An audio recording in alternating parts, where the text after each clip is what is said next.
141. Brother, save me! Brother, save me! Inside the eternal core, the air between the lone man and woman is breathless. On the screen, however, the scene is anything but calm. Whap, whap, whap! The Imperial alien lashes its electric whip, driving Taro to the ground again and again. He rolls, dodges, and finally collapses, unable to get up. The alien laughs, triumphant. Well, come out, Ultra Brothers, or watch him die. Cowards! Taro forces his hand forward, every motion a battle against pain. His voice trembles as he cries out, Brother, brother, hurry, help me! The numb agony in his body makes his plea raw. The audience watching feels their hearts tighten. The Imperial alien is terrifyingly strong. Where are Zafi and the others? If this goes on, Taro won't last. Land of Light. Father, Taiga shouts, unable to hide his worry. He knows, logically, that Taro will be fine. After all, the Elder stands right there, but seeing Taro beaten and rolling on the screen is too much for him. Don't worry, Taiga. Taro's color timer is still blue, Mother of Ultra says, patting the young one's shoulder. He's just scared. Taiga glances at Taro awkwardly. Zafi and the other veterans wear small, knowing smiles. You brat, you were so naive back then. How does it feel to have your son watch your embarrassing past? Back on the screen, the Imperial alien shows no mercy. It continues to slash Taro with the whip and taunt the Ultra Brothers, trying to force them out. The crowd grows anxious. Will Zafi and the others intervene? When its provocation fails, the alien takes to the sky and kicks down with a devastating strike. Bang! Taro is hurled hundreds of meters and crashes hard. As he struggles to rise, the alien draws twin blades, Frostmourne and Fire's Joy, and unleashes a simultaneous assault of ice and flame. Taro collapses, knocked unconscious. Ultra Brothers, come out quickly! The alien roars. Rumble. The city trembles as the surrounding buildings turn to rubble. Taro watches helplessly, desperate to stop the destruction, but unable to move. Exhausted and beaten, he loses the will to fight and reverts to his human form. Kotaro. His clothes hang in tatters, battle-damaged, but his color timer on his chest is still blue. The audience breathes easier. No wonder Zafi made him train. He reverted before the color timer even went red. You were planning to loaf while your brothers did all the work, weren't you? Now we see why Zafi had to be so strict. Finally, that big brother acted like one. Kotaro, his uniform burned and ruined, staggers to a rocky shoreline and calls out, Brother, help me! He looks around frantically. No one answers. He leans against the rock, panic and despair making his voice break. Brother, where are you? Come out, please. Pain overwhelms him and he collapses, still calling for help. Viewers feel sorry for him. Kotaro trusts his brothers wholeheartedly. Zafi's tough approach seems harsh, but now it's clear why. Taro had plenty of energy left, yet he reverted because he lost his resolve. That lack of will is unbecoming of a true Ultra Warrior. If he doesn't change, one day his weakness will bring irremediable loss. No one wanted that, which is why Zafi and the others had to push him. The young Ultras are stunned. They never imagined that Taro, the chief instructor and storied hero, had once been so different. In his youth, he seems almost unrecognizable compared to the dignified hero they know. Elsewhere, in the Kingdom universe, White Belial laughs uproariously at the spectacle. Even after recent humiliations, seeing someone he dislikes suffer is entertainment. Tregear, standing beside him, feels a twitch of something darker at the laughter, mild irritation perhaps. But seeing Taro as he was in youth stirs a swirl of complex feelings, mockery, nostalgia, and something more fragile. Tregear remembers being with Taro back in elementary school, how terrified he'd been exploring the Silvergrass Forest Cemetery, how often Taro had been the one to stand up to danger, whether it was under Teacher Flobera's questions or on planet Digado, a name Tregear still finds absurd. Taro showed him a brave, sun-like front, but Tregear realizes he never noticed the insecurity that hid beneath it. Taro had a weak, anxious side. Still, being the son of the sun, Taro could become a true hero. Tregear wonders about himself. Can he ever be a hero too? He isn't one to surpass limits. His days adventuring with Taro may have ended long ago. That thought leaves him with a complicated ache. Back in the broadcast drama, a mourning hall scene unfolds. In the center, black and white photos of the Saturn members supposedly lost are displayed. Families weep. Higashi Kotaro, clothes torn, rushes in and collapses in grief, convinced he is responsible for their deaths. On the live stream, many viewers scoff unkindly. Kotaro and the others think the team members are dead? Zoffy must be scheming. It's all a provocation to push Taro. And at that, a young boy named Eiichi, who earlier called the Imperial alien a beast, steps forward and snaps at Kotaro. "Kotaro Onisan," he says, "if you have time to cry, why don't you go fight? Dad and the Saturn members all died fighting." The words strike Kotaro like lightning. The idea that Dr. Otani and the Saturn members died because of his cowardice fills him with shame. He clenches his fists, arms trembling. "All right, even if it's just me, I'll defeat the monster." Ichi, unsatisfied, storms out of the hall. Kotaro follows. He sees Ichi clutching a small red ball and hurls it toward the Imperial alien in an angry throw. "Beast! You Imperial alien! Beast!" Kotaro looks down at the red ball. "What is that?" "An ultra drop ball," Ichi says. "Only, it's not good for use yet." "An ultra drop ball?" Kotaro stares at the toy and feels a spark of something forming in his mind, but the idea slips away before he can grasp it. Suddenly, the scene shifts again. The dead Saturn members come rushing in alive. Both Kotaro and Ichi are overjoyed, embracing and crying, relieved. Kotaro pats each man on the shoulder, unaware that these teammates are actually the Ultra Brothers acting the part. "Can't you defeat the monster, Dad?" Ichi asks. Dr. Otani sighs. "Our fighting power still can't match the Imperial alien. Only Taro can defeat it when he returns." The men playing the possessed Saturn members pile on, mocking Taro. "Taro's no good. He got beaten to a pulp by the monster." "Is that so?" Dr. Otani nods. "He's known as a mischievous, childish kid back on Ultrastar. How can he contend with the Imperial alien? It seems only Seven, Jack, and Ace can handle it." Their acting is flawless. The implication is clear. Taro is weak, unreliable, childish. He depends on his brothers. On a distant planet, Jinga watches quietly. "What's wrong?" Victory asks. "Nothing," Jinga answers, shaking his head and smiling. "I just feel happier for getting to know Taro better." Jinga remembers Taro as a dependable, mature senior, though he also knows Taro can be lively inside. Seeing those youthful moments gives him a different perspective.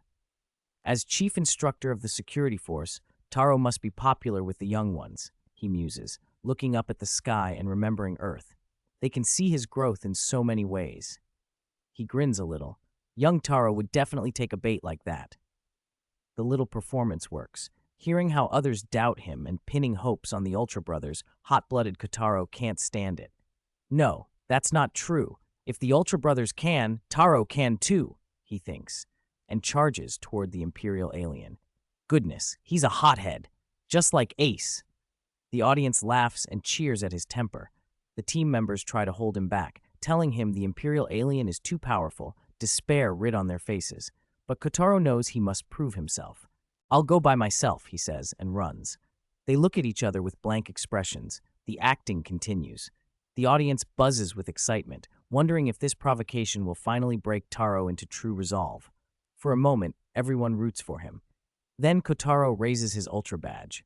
A ripple of light, a brilliant flare, and a towering figure, horned and armored with crimson passion, soars into the sky and plants himself on the earth. Taro is back, furious, and charging the Imperial alien. But their cheers die quickly. The energy he unleashes fizzles. He lasts barely seconds. The Imperial alien crushes him again. In under 3 minutes, he's flattened and starts his encore. Brothers, hurry! Save me!" The audience, stunned at first, ultimately bursts into laughter. Kotaro charged in with such conviction, and within a blink was calling for his brothers again. "This Taro is weak," they say. They laugh and speculate. Maybe he'll learn, maybe not. P.S. I personally feel Tregier's feelings for Taro, however one-sided they may be, are a special emotion that goes beyond simple categories like friendship or dependence. When Tregier was young, he secretly wrote poetry, and later felt embarrassed when Taro discovered it. One short verse reads, "Nai nai yoru ga yatte kite, hoshi no akari sura mienakute mo, taiyo no you na kimi soku wa kowaku nai." Roughly translated, a long, long night arrives, even if the star's light grows dim and hard to find. If you, who are like the sun, stand by my side, I will not be afraid. So please stay by my side. Whether you call it a love poem depends on interpretation. As for Trigier's portrayal in the series, well, it was somewhat underwhelming. 142. Imperial Alien, you are the songstress. The face slapping came out of nowhere. Ultraman Taro, the chief instructor, isn't playing by the book. Why does he keep calling his brothers for help? I finally see that every Ultra brother really has their own specialty. On the screen, Taro lay on the ground again, calling out for his brothers. Viewers who had once rooted for him couldn't help but laugh. Father in his youth was really different, someone chuckled. Taiga, this is a test for my brothers, a test from the past. Becoming an Ultra means overcoming your immature self, Taro said, patting his shoulder with earnestness. Mother of Ultra, however, hauled her troublesome grandson over and scolded him with affection. Don't make your humiliating childhood stories sound so noble. Taro flushed. That was just youthful ignorance, he muttered. Taiga watched and smiled, not mockingly, but genuinely. He had discovered another side of his father, and for a moment the distance between them felt much smaller.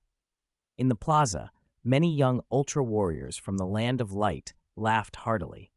Chief Instructor Taro was known for being strict. He always pushed trainees to be independent, to cultivate their own strength. No one expected that he had been so similar to them once. The new generation Ultramen watched the video with interest and with an understanding of Zoffy's intent. Not every battle would have an elder brother to cover you, relying too much on others, having the strength but retreating because you expect a rescue went against the Ultra spirit.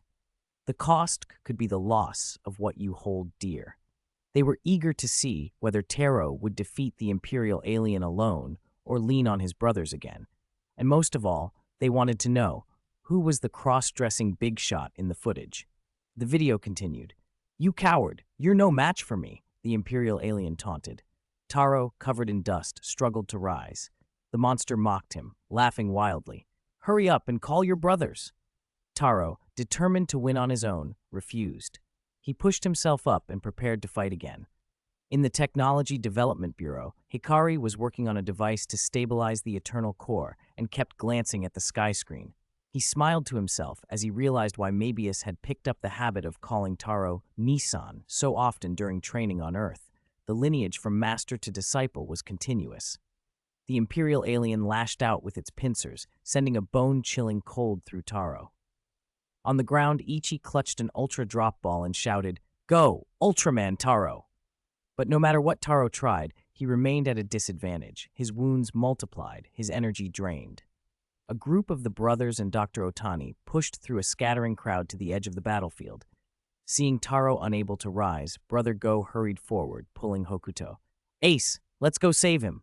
Stop. If you go now, everything will be for nothing. Dr. Otani, Zoffy, ordered, holding them back. Hokuto, anxious, gripped Zoffy's shoulder. But Taro's about to be killed. Several of the brothers were fond of Taro, and Ace especially. If Zoffy and the original Ultraman hadn't kept restraining Ace, the Imperial alien would probably have faced more immediate force, possibly costing limbs. But Zoffy, intent on training Taro not to depend on others, stood firm. We must train his endurance. No one helps him. Hokuto fell back, eyes locked on the struggling Taro. Taro, hold on. The Imperial alien unleashed 5 consecutive lightning whip strikes. Sparks flew across the battlefield. The brothers watched anxiously without intervening. Even Ace was repeatedly restrained by Zoffy's will. Go, Taro! Don't give up! Despite all the cheering, Taro finally collapsed. He dissolved into particles and reverted to his human host. Ace snapped. Seeing Taro beaten and return to his human form triggered something feral in him. His eyes flared red. A visible murderous aura burst forth. This was an emergency. He charged straight for the Imperial alien, snarling, You bastard! How dare you hit my 6th brother? Die! The others surged forward to join him, but then 5 loud bangs sounded in the sky, and 5 towering figures struck simultaneous poses. Ultraman 7 this time did not break formation. Ha ha ha! Finally! The Ultra 5 brothers, the Imperial alien taunted. Its pincers merged as golden currents swirled and fired several lasers at them. Explosions raged. Debris and smoke engulfed the 5 brothers. For a heartbeat, viewers feared the worst. Would they be wiped out again? Then, following the rule that no one gets hurt in the smoke of a hero pose, the smoke cleared. The 5 brothers stood perfectly unharmed, in fighting stances. The team was intact. But the real twist came from the ground. Higashi Kotaro, in ragged clothes, stumbled along the street and saw a small red ball descending with a parachute, Ichi's ultra drop ball. Inspiration struck him. Ichi, throw the drop ball up, Kotaro cried. To everyone's confusion, Kotaro turned into a small ball of light and dove into the drop ball. Viewers blinked. Had Taro come up with a new plan? Ichi, panicking when Taro disappeared, grabbed the red ball and hurled it with all his might toward the Imperial alien. The ball flew hundreds of meters, arcing high into the air, and dropped right in front of the monster. The throw was wildly impressive. Viewers joked the kid would grow up to be another Ultraman orb. The red ball wobbled toward the Imperial alien's face. With a sudden crack, a tiny mini Taro burst out of it, crawled up the monster's long snout, and plunged straight into its mouth. Inside, the Imperial alien gagged, eyes rolling. Before it could react, a tremor ran through its body. The tiny Taro inside began to expand, undergoing sudden gigantification and bursting the alien from the inside out. The creature split apart with a thunderous explosion into countless fragments. Brilliant, many viewers shouted. Princess Iron Fan would call this a pro move. After a stunned moment, the chat erupted in cheers. Taro had defeated the Imperial alien on his own, just as Zafi had insisted he must. On the screen, his brothers hoisted him up and tossed him into the air in celebration. Smiles lit up every face. How interesting. A tiny Ultraman. He even beat Zero's record, someone joked. To be precise, he's the record holder, another corrected. Ichi's the MVP. If it weren't for him and his toy, Kotaro might never have thought of this, a third declared. In the land of light, young Ultramen cheered.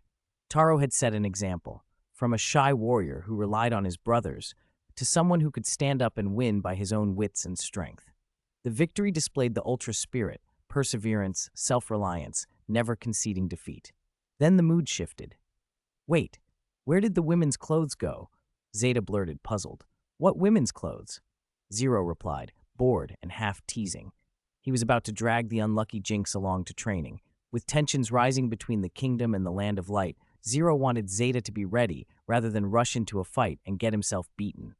Zeta protested, No, master, I want to watch. Zero gave a dismissive hum that implied, You still want to be my apprentice? You can't even beat Grigio. Go train. Zeta shrunk his neck.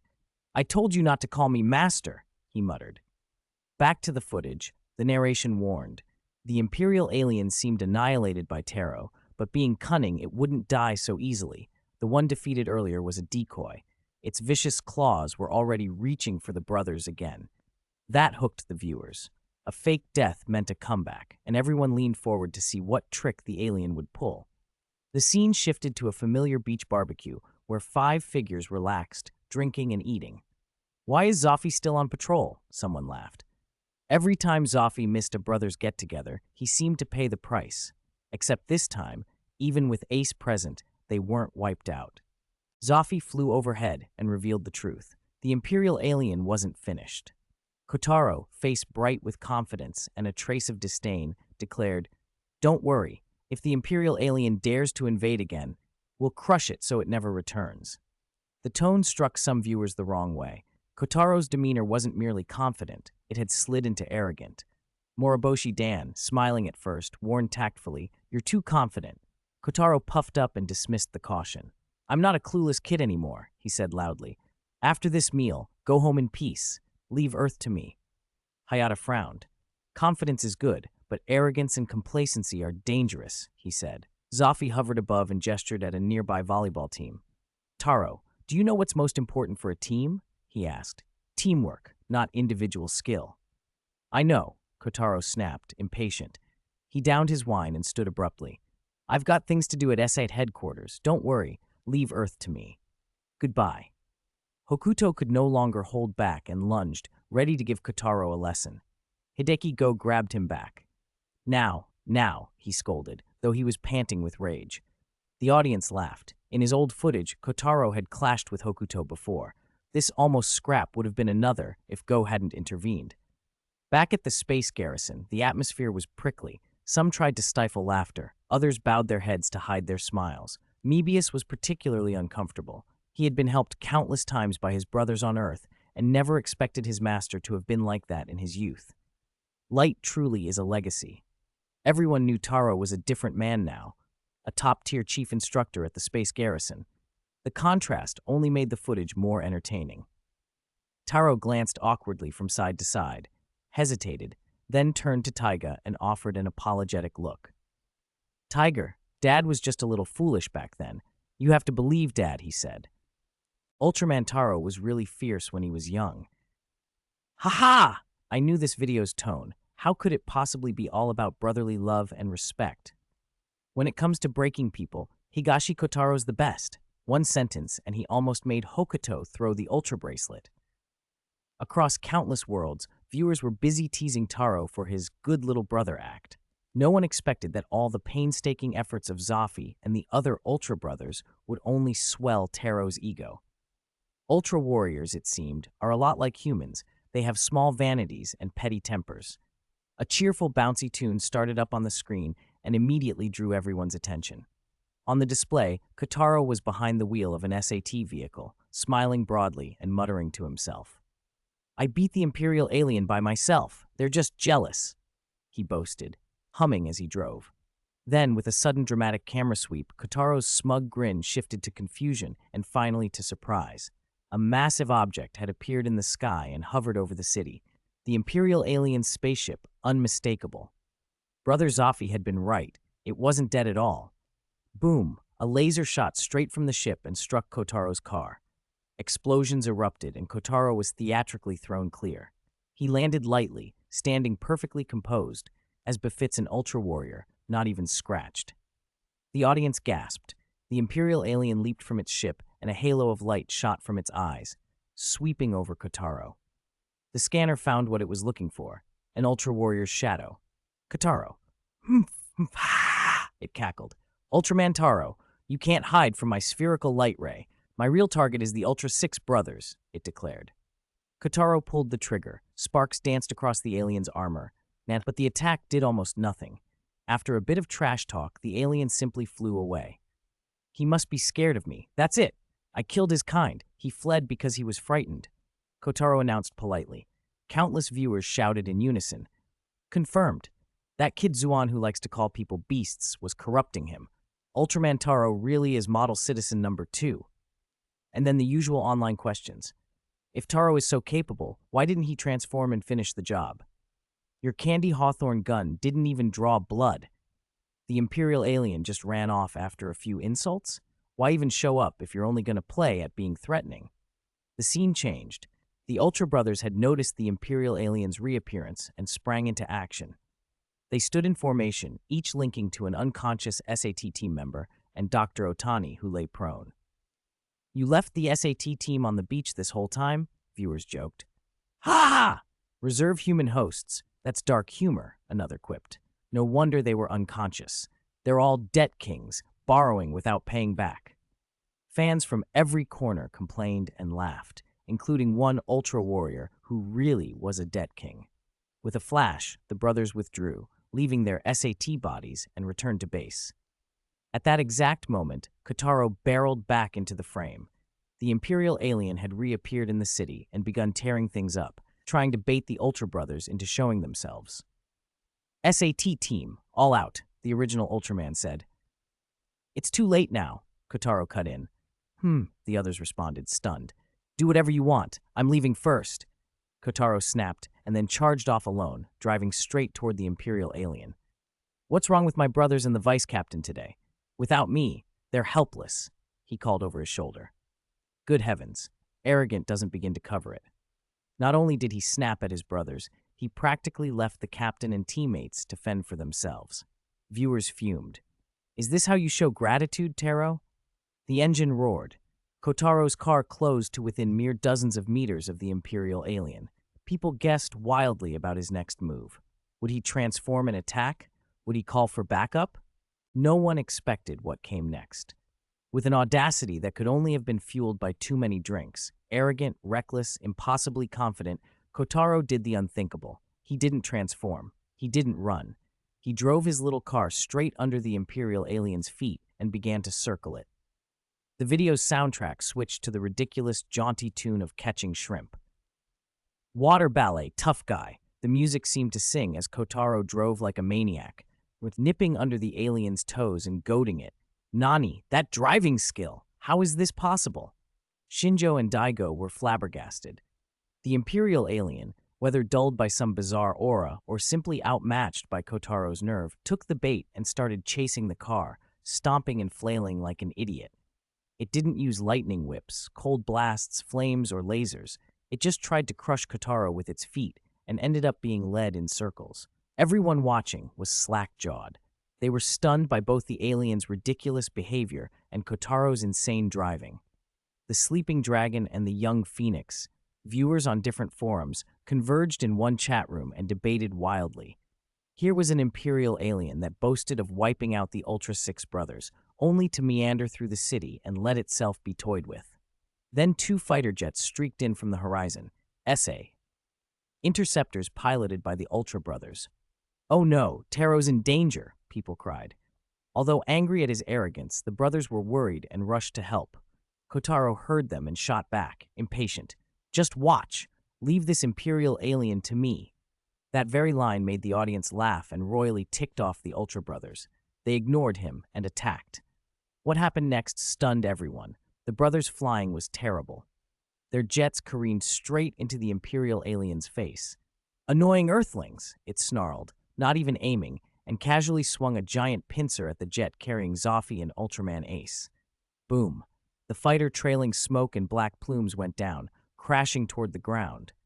Viewers howled with laughter. They'd expected Zoffy would escape humiliation this time, but not only was he denied his victory barbecue, his plane got shot down. Ace, as always, lived up to his reputation as the Jinx. Where he went, chaos followed. "Humiliation might be late, but it will never be absent," people cried gleefully. "Ace is jinxed again, but he only jinxes his brothers and himself. He really does love Taro." Despite the mockery, viewers knew the three S8 crewmen who crashed would be safe. After all, they were hosting Ultra Warriors. Kotaro, however, did not know that. Even with his inflated ego, he cared about his friends. Seeing the jet carrying the vice captain and two others go down made his eyes snap with fury. "You bastard! Just wait, you Imperial alien," he snarled, spinning the steering wheel. The background music shifted to something almost childish, reminiscent of a TV show for toddlers. Kotaro spun his car faster and faster, and the Imperial alien, for reasons no one could explain, obliged. It began spinning with him. Round and round they went until the alien grew dizzy. Its vision blurred, its movement slowed, and finally it collapsed in a 100-foot cloud of dust. "Nani? It got dizzy just from spinning?" someone wrote. "Holy cow, is there a Teletubby under that suit? Where's your lightning 5-strike whip now? The body double earlier must have been the real Imperial alien." Viewers were stunned. The same Imperial alien that had bested Taro 3 times with a body double was now felled in the most humiliating way possible. Not by a devastating attack, but by being spun until it fainted. Even many Ultramen on the Land of Light scratched their heads and wondered if this was really the right way to fight. But there was no denying it. Ultraman Taro, never one for convention, had defeated a powerful foe without transforming. After a few seconds on the ground, the Imperial alien came to, and perhaps embarrassed or injured in its pride, covered its face and flew off. It didn't even take the chance to blast Kotaro with a laser. It climbed into its ship, stumbling and moaning. "Ugh, my head is so dizzy. Where did the Ultra Brothers go?"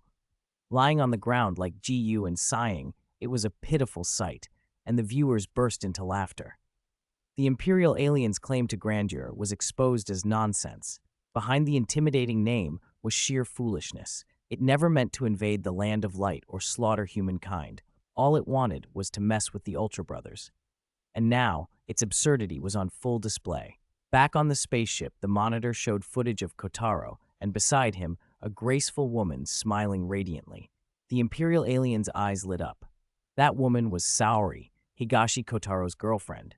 "Oh right, there's a woman," the alien chuckled to itself, and a bold, new plan hatched in its scheming head. It still had a trump card. The cross-dressing chapter is about to end, so Zero and Old Belial don't get much written about here. A quick heads up about the next theme I'm planning to write, the strongest fist in the universe. There are 2 characters. The first is an embarrassingly golden Minotaur, a supporting short story character. The second is the main character who will take up most of the chapters. As for who it is, I'll keep you in suspense. Very few people will guess it. 144. Kotaro, sorry, are you going through puberty? The chat exploded when Imperial Alien's feed focused on Saori. Speculation ran wild. Was the alien going to use the old hostage trick like those Yabo people and threaten Kotaro by kidnapping someone dear to him? A despicable tactic, the viewers agreed, and unbecoming of an Imperial alien. Then the picture made everyone realize they'd underestimated it. The alien's plan was shameless in a way no one had imagined. Saori stood alone in her kitchen wearing a snug white sweater and a plaid apron tied at her waist. She wasn't breathtaking, but she had a gentle, elegant charm, the sort of face that grew on you the longer you looked at it. Side note drifting through the crowd. Personally, Anu was the prettiest in the Showa era. In Heisei, the cross-dressing Musashi, ahem. The camera zoomed. A small orange creature like a sentient, expired, spicy snack crept into the kitchen. It had long, thin, hairy legs and moved like a spider. The little thing slithered up behind Saori and then lunged, clinging to her leg, which was clad in thin white socks. Oh, Saori shrieked and jerked her foot to kick it away. Instead, Imperial Alien exhaled a red mist that enveloped her. The smoke seemed to have a narcotic effect. She inhaled, went limp, and collapsed. The palm-sized creature then climbed up her body until it reached a rather conspicuous spot, its spider-like legs splaying across her chest. All the Ultras watching tensed. Ace and Leo were furious. Enemies who took hostages and threatened loved ones were the lowest kind. I remember Yamanaka's fiancé, Ace murmured, eyes cold. Minami Yuko perched on his shoulder, soothing him gently. The mist didn't seem lethal, only sedative. Saori should be okay, everyone hoped. Across universes, people reacted with a mix of shock, indignation, and a weird, guilty fascination. The same feeling you get watching a horror film, even as you tell yourself to look away. In one audience, Kiana covered Bronia's eyes while still sneaking peeks and getting smacked by Himeko. In another timeline, Rina hissed at Daigo and Shinjo, wrenching their ears for looking. Only Commander Munakata hadn't noticed yet that the intruder was Imperial Alien. Carmiara, watching from afar, smiled as she looked down at the sleeping Kengo, clearly inspired. But this was not the grotesque hostage plot some feared. Imperial Alien didn't have strange, perverse powers. It wasn't about killing Saori. It simply wanted to borrow her body to get close to Kotaro. Polite, almost apologetic, it said, in its warped way, "Sorry to trouble you, but lend me your body," then flowed into her like a ball of energy. Saori opened her eyes with a cold, uncanny smile. Terrifying, but not fatal. The audience exhaled. Miss Saori was all right. Only something else had wound itself into her. The scene cut to a sunlit lawn picnic. Kotaro and Saori sat among laughing children and picnickers. Kotaro sipped a drink, watching the scenery with easy leisure. Beside him, Saori, now occupied by Imperial Alien, contentedly bit an apple, looking at Kotaro like a lovesick fool. Her eyes were dripping with affection, and the audience burst into a mixture of disbelief and admiration for the alien's performance. Children were chasing an ultra-drop ball nearby, clamoring to join in. Kotaro snapped at them. First come, first served. Saori pouted, offended in a coy way, and turned her back. The viewers lost it. The acting was so on the nose it became hilarious. Imperial Alien's impersonation was indistinguishable from raw emotion. On the Land of Light, Taro shivered in horrified embarrassment. He couldn't believe the creature was using Saori to court him with all the overacting of a melodrama. He clenched his fists, burning with fury. If Imperial Alien doesn't have some twisted tastes, I don't know what to say, someone commented online. Is this the classic capture and torment through romance move? The picnic continued.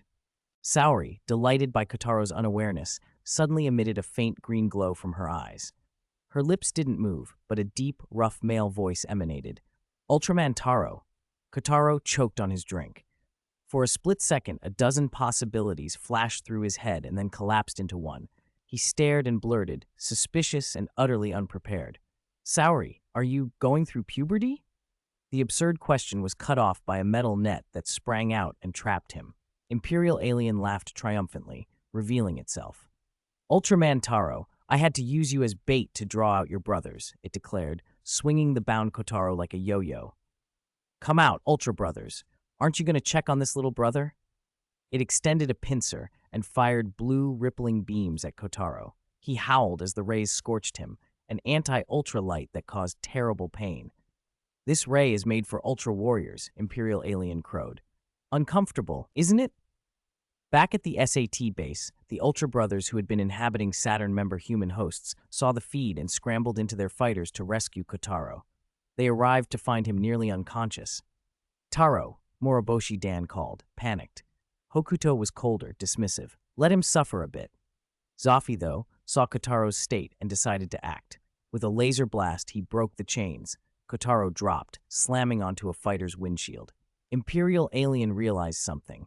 The people it had been seeking were right under its nose. The Saturn members dropped away. The Ultra Brothers were revealed. You all turned into brothers? Kotaro gasped.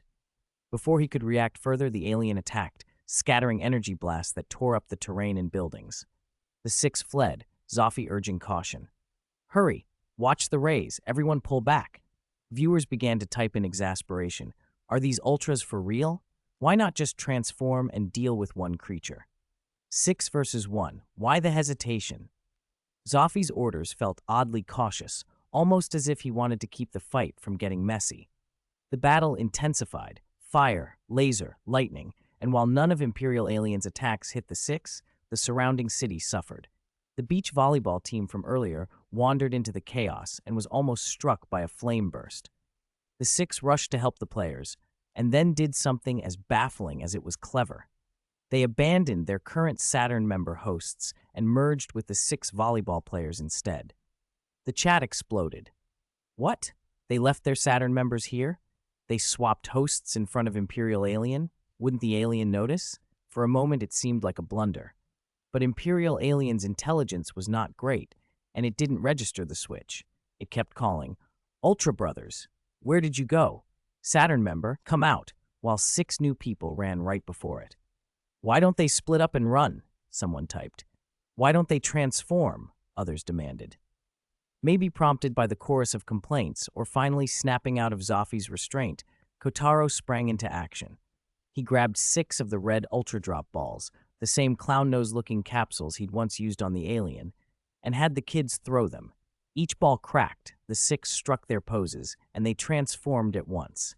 For a heartbeat, everyone expected the long-delayed Titanic battle. Imperial Alien had brazenly invaded the Land of Light and dared to stand alone against the Ultra Six. Then, in less than 30 seconds, with an elegantly simple combination from the 6, Imperial Alien was defeated. It collapsed and died on the spot. Across worlds, viewers were left bewildered. Even the Ultras on the Land of Light were baffled. Taiga turned to his father and murmured, Father, what exactly are you doing? My interview isn't over yet. My interview isn't over yet. Oh my goodness, this is the first time I've felt the Ultra Brothers team fight was so over the top. It's like a team wipe move, then the unlucky guy suddenly turns the tide. I have to say, Taro is really the group's darling. What a group of good brothers. As the Imperial Alien crumbled to dust, the little comedy of brotherhood and reverence finally wound down. Whether the alien's performance had been sincere or staged, it earned a universal eye roll. I still remember that sunset day, running with my brothers with the Imperial Alien chasing behind us.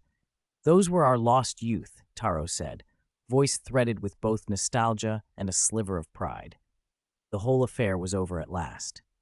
Before the footage cut, it made a point of explaining Taro's future. He would be dependable, not only becoming the Space Garrison's chief instructor, but guiding many promising young warriors, even Mebius. Still, viewers across worlds didn't really need the explanation to see Taro wasn't the arrogant brat he had played. The Ultras might not be saints, but they stood near the top of the moral pyramid, and they knew how to laugh at themselves. Back on the Land of Light, youngsters whispered about Taro's rebellious days on Earth, giggling into cupped hands. Taro just shook his head. He had no intention of defending himself. If being foolish could teach the next generation to be strong, independent, and humble, then a little embarrassment was worth it. The only awkwardness nagging him was that his good son Taiga might have seen these moments. Taiga, however, was away on a mission with his friends. The 3 of them, Taiga, Fuma, and Titus, watch the broadcast together elsewhere, and Taiga wore an easy expression. I don't think there's anything wrong with it, Taiga said, dismissing the fuss. We thought your reaction would be bigger, Fuma and Titus teased. Taiga scratched his head. Grandpa and Grandma told me a lot about Father's childhood. The Land of Light had just come out of countless wars, many warriors had fallen, and a lot of my uncles were war orphans. Times were hard, so Grandpa was very strict with Father, the heir. That's why he always seemed so serious in front of everyone, Titus guessed, except with Captain Zaffi and a few others. Taiga smiled, a little sheepish. To outsiders it looked like he wasn't close with me, but actually, Father is very good to me. He recalled small things fondly. Whenever I went back to the security force, I wanted to call Grandpa and Grandma by their names, but Father would always correct me, call them Captain and Silver Cross Army Captain. Formal occasions should be serious, he'd say.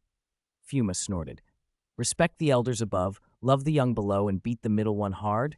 Taiga laughed. Once Grandpa asked Father what he wanted to be when he grew up. Father said he wanted to be as great as Grandpa. And Grandpa scolded him for having no ambition, stormed off, and Father cried for ages to Grandma. A heavy note crept into his voice. Grandpa's expectations were enormous. With Uncle Zaffi and others already famous throughout the universe, Father's pressure was far greater than people realized. He carried the whole Land of Light on his shoulders. No matter what, even if it meant burning out, he had to protect the last light. Before they could dwell further, new lines of text crawled across the sky screen and announced something else to the multiverse. The Cross-Dressing Boss, Part 2. Eri, my interview isn't over yet. Eri? Whose subordinate is that? Viewers everywhere murmured, puzzled. The name sounded feminine. No one knew what unlucky soul would be the focus this time. In the Ultra training ground, Zero was sparring with Zeta. He casually deflected Zeta's strike and stopped his fist 3 centimeters from Zeta's face. Zeta beamed. That punch was amazing, he gushed. As expected of Master Zero, I didn't see it coming at all. Zero should have shrugged it off or blushed at the title, but instead he withdrew his hand and pinched his chin. Thoughtful. If anyone might have ties to this Eri besides Geed, it would be him. Could there be some secret he didn't know? A strange unease threaded through him, familiar to the feeling when old embarrassments had been dragged into the light before. Across space, on a far-off set, the video rolled. A familiar face appeared and the audience laughed, surprised. Riku Asakura. A camera flash clicked over a spread of bath products. Beside Riku sat a woman holding the camera with poised grace. The caption read Ishikari Ari. She wore a periwinkle sleeveless top and a smart black woven miniskirt that showed her knees. Every gesture about her said mature and intelligent. Riku smiled professionally and began the product spiel. Ari listened quietly until he finished, then tilted her head and smiled. Is that so? She said simply. Then she looked at Riku with an intimate warmth that made something stir in the viewers. I'd like to try it too. Only light makeup, only ordinary words, but there was a disarming charm in the way she smiled. Riku's gaze flicked from her back to the soap, keeping to his professional script. An impassioned musical cue swelled. Somewhere in Riku, a different voice rose. Zero, impatient from within. Hey Riku Asakura, it's time to go, he thought, frustrated by the usual timing, possession always interrupting at the worst moment. Riku gave Ari a polite smile, then leaned close and murmured, I'm busy right now. A monster has appeared. That's clearly more important, isn't it? Zero intoned. But this affects my life. I have a wife and kids. Zero cut him off with a one-word command. Bastard! The audience, accustomed to the spectacle of Zero taking control, expected another forcible shift. Riku's hand jerked. He snapped off his glasses in a sudden, decisive movement. His gentleness hardened into a fierce, commanding presence. Excuse me, I have to go, he announced, standing with a new resolve. Most people would have been cowed. Instead, Eri rose slowly, closed the distance with a half smile, and at once they looked like a couple about to part. She was a little shorter than Riku, just enough that when she reached up, Riku could see her eyes clearly. Long lashes framed dark pupils that seemed to hold quiet secrets. Her gaze drifted to the glasses tucked in Riku's breast pocket. These glasses are great, she murmured. Then, as if saying farewell to a loved one leaving for work, she reached up, took the glasses and placed them gently on his face. Her palm brushed his cheek, perhaps by design, perhaps not. The music cut abruptly. The second the glasses settled, something snapped. Riku's transformed demeanor faded. Zero, who had been in control, was suddenly logged out. His surge of attractiveness, his moment of authority, all gone. Zero blinked, baffled. Huh? Across worlds, viewers' jaws dropped. The scene replayed in minds like a familiar defeat, the same denial of access Zero had once felt when Noah Diamond blocked him. After Noah, Zero had never expected to be denied so casually again. P.S. Regulos's third episode turned out to be a prequel to Ultra Galaxy Fight: The Absolute Conspiracy 4. I didn't expect Ryblad to be resurrected, and the appearance of Zard was outrageous. In comparison, Zas in Ultra Galaxy Fight: The Absolute Conspiracy 3 looks almost clownish. Sakamoto and Ashiki have really stirred up trouble. 146. Zero saved Belial? Why would I dream that? I don't want to remember this. At the Ultra Training Ground, someone slid Riku Asakura's glasses back onto his face. Zero covered his head, feeling as if countless Noah Diamonds were all around him, shouting in unison, "Daka, Kotowaru!" With a smack, they pushed the glasses into the ultimate bracelet and grinned mischievously at the stunned Zero. Master, are you all right? Zeta watched Zero panic, unable to understand what he felt but silently grateful. In the future, Haruki seemed to get along very well with him, so this sort of mess wouldn't happen. No, it's not over yet. Zero shivered and fixed his gaze on Ari on the screen. Who was she, really? The more he watched, the more certain he became that this woman wasn't just teasing Riku Asakura, she was playing with him. Riku, who had just regained control of his body, still looked confused. Zero, resealed, was equally bewildered. Before either could react, Ari's hands landed on Riku's chest and she leaned in slowly. Their faces were inches apart. One more step would have been a kiss. Ari tilted her head, her eyes cool yet flirtatious. The corners of her mouth curved, her black and white irises shimmered, and she showed a hint of white teeth. My interview isn't over yet, she purred in a slightly hoarse, sexy voice. Head tilt kill, so hot. Cough, cough. The theme is cross-dressing big shot, but I'm really curious. Can a man fake this sister's expression and manner? She teased. After all, only a man truly understands a man. Whether it's man or woman, it doesn't matter.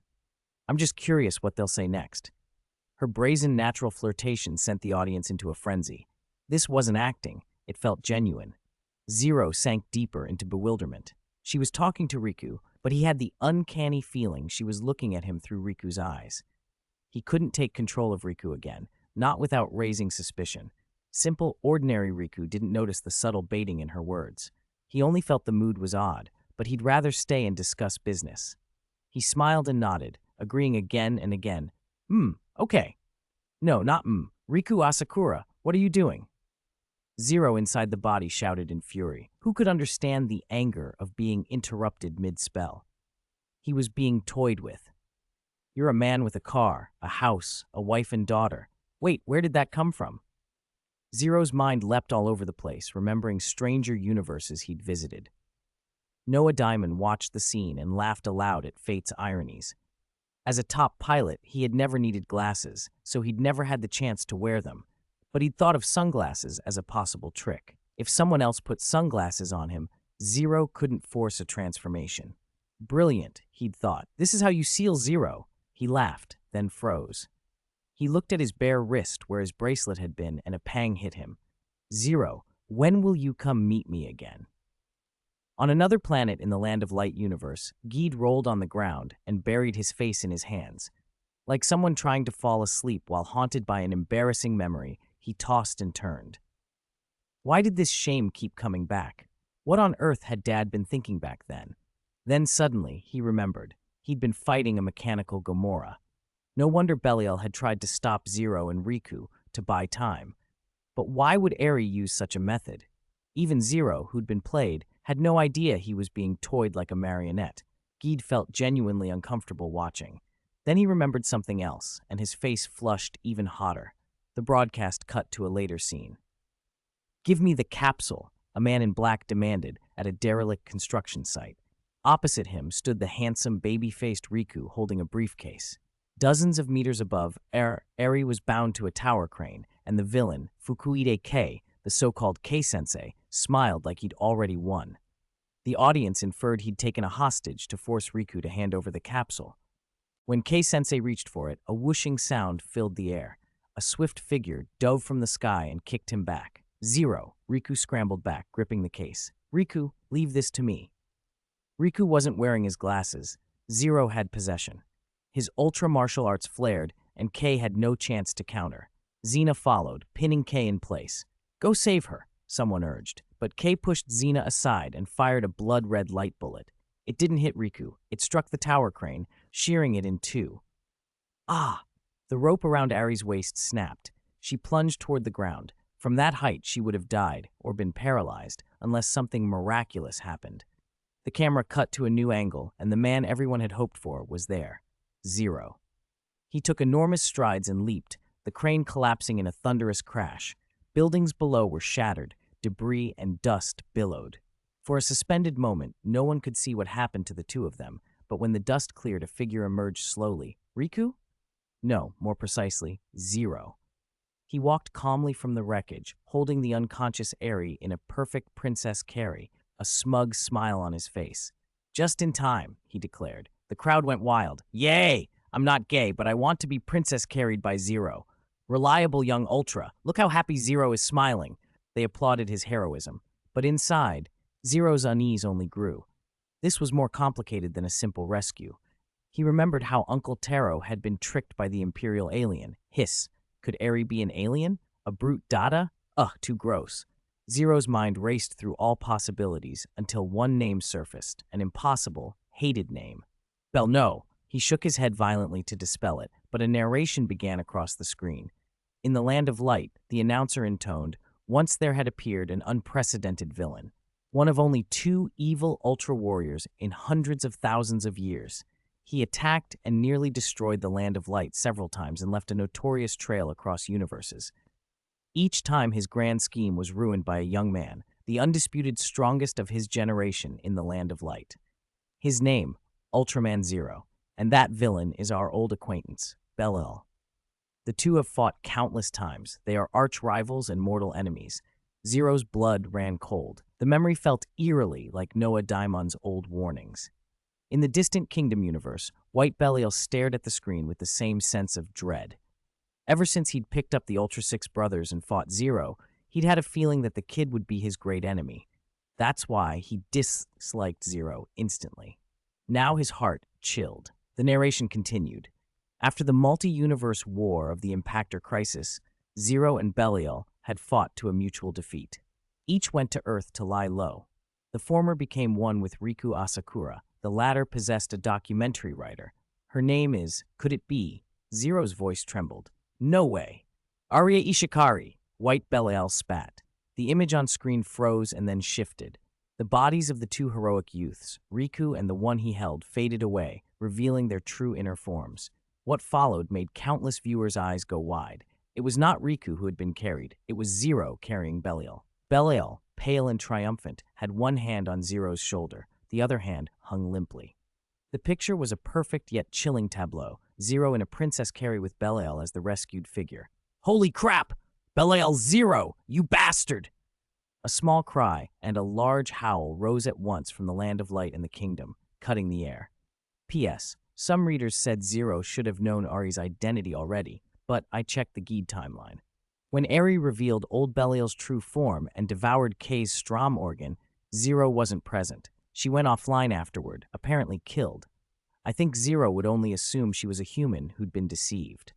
You're saying I'll start a business only to fail halfway through, be tormented by some brat for most of my life, have my only biological child grown in a test tube, and finally be forced to wear women's clothing to seduce that brat and some foolish employee? Not only that, Belial shouted, slapping a pillar with enough force to rattle dust. My ashes will be scattered by my dutiful son? In the Kingdom universe, old Belial listened as Brother Tazi calmly recounted some of his deeds from the Land of Light timeline. Belial's outrage built until he planted his palm on the pillar. Tazi raised an eyebrow and corrected him with a dry, almost amused tone. You must be mistaken, Belial. You weren't forced to wear women's clothing. Belial blinked. Tazi's expression shifted. and then he added, deadpan, "It was voluntary." A faint look of contempt flickered through Tazi's eyes, and he casually stepped back. The others, Titan, Diablo, even Tregear, after a moment's hesitation, mirrored the move and widened the space between themselves and Belial. This old man's antics suggested strange tastes. No one wanted to be too close. Belial stared for a beat, then burst into a wild, incredulous laugh. "Ha! What kind of ridiculous script is this?" Across space, in the Land of Light universe, Zero was in no better shape. The others might tease him, but for someone so proud, self-mockery was intolerable. He had gone utterly pale, frozen as if turned to stone. Zoffi and Max had reacted the same way the moment their embarrassing pasts were read. Zero simply stopped responding. "Zero, what's wrong with you?" someone called. "Master, are you all right?" Grigio and Zeta hovered nearby, prodding him gently. Zero murmured to himself over and over, as though the words could not be heard by anyone else. "I was foolish. I only suspected Aries' identity, that she might be an alien in disguise or a human bewitched. I never imagined Belial would be involved, and as a woman." He trembled and raised his hands, eyes full of mortified regret. Those hands had rescued Belial, even carried him in a princess carry, must be cut off, he thought wildly.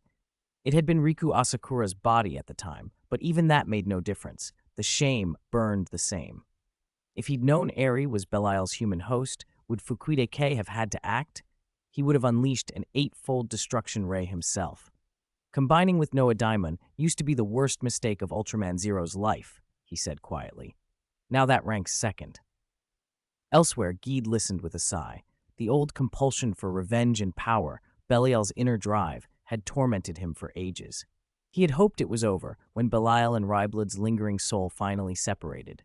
Still, a strange, undefinable feeling gnawed at Geed's chest. He pushed it aside and went back to tracking rumors.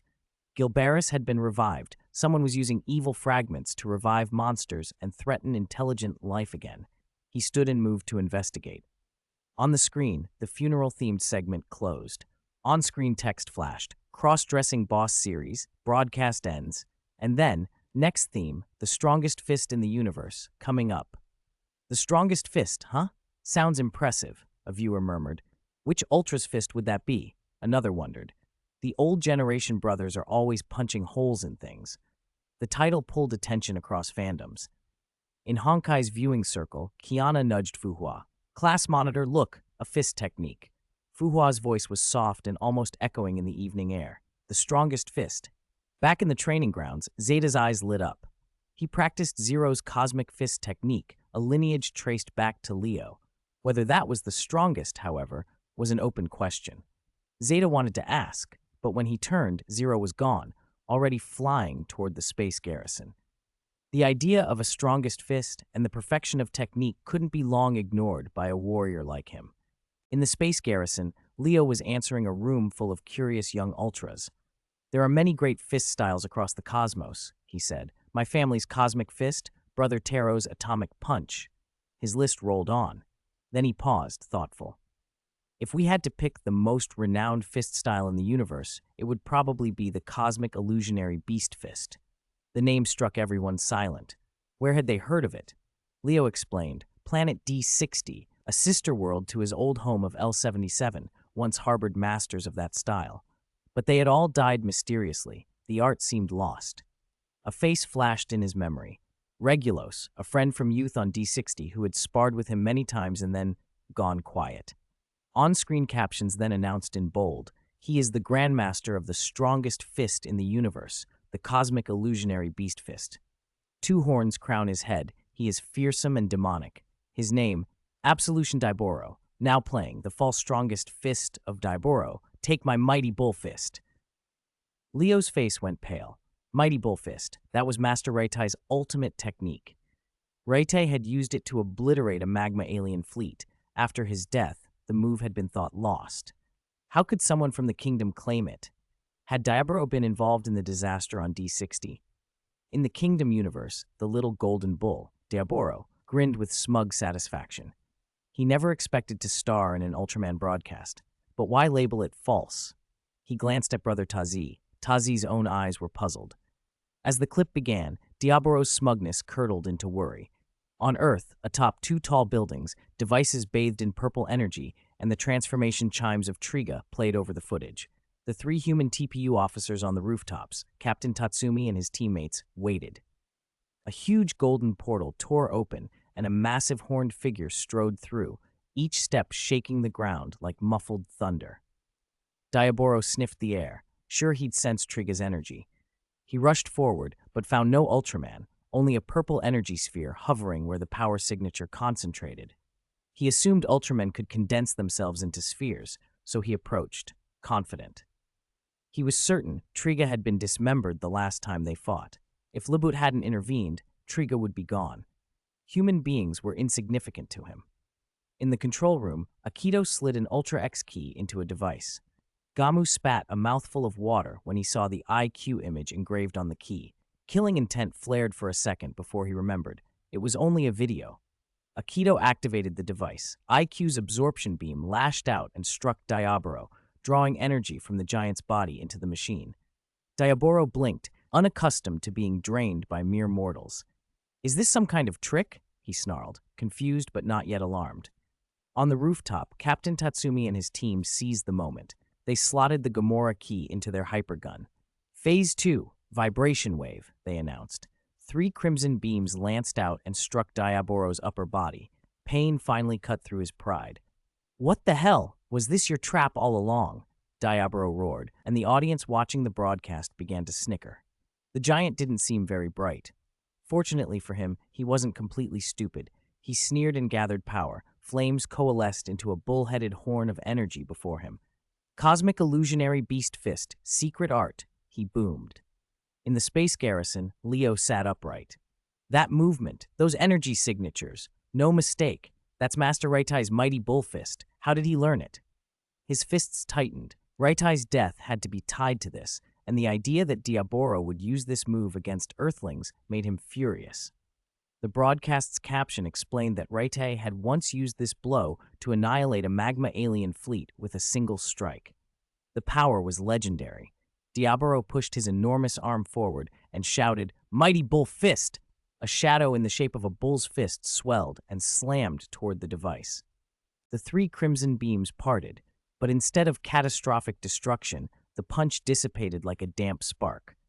The building didn't even crack. The glass stayed whole. Captain Tatsumi and his teammates were knocked backward and covered in dust, but otherwise uninjured.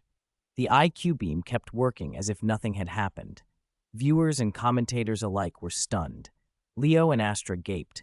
This was nothing like the mighty bull fist they knew. It was a pale imitation. Diaboro trotted forward, oblivious to the mockery.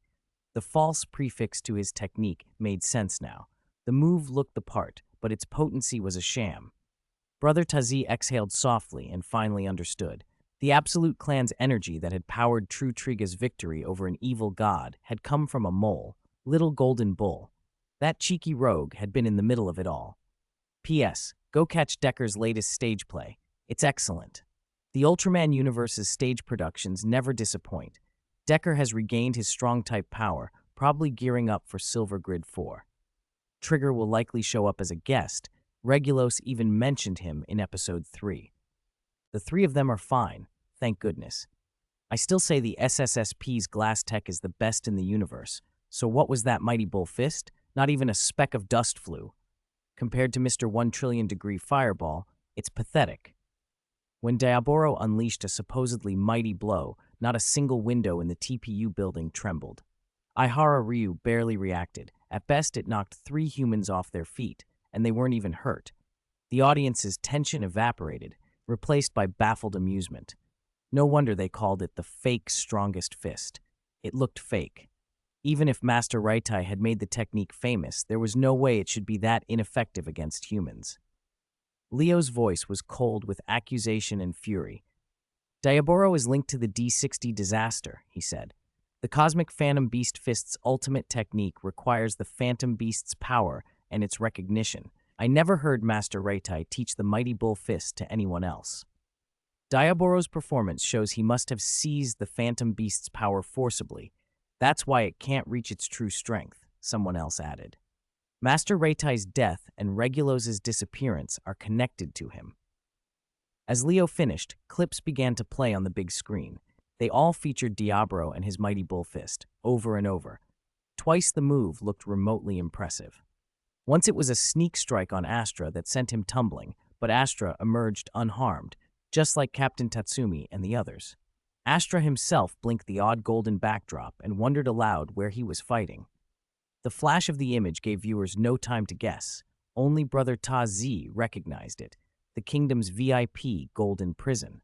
Regulus was sitting inside. The broadcast showed that after kidnapping Princess Yulian, the attacker had planned to throw her into the same cell. The Land of Light had come to break someone out?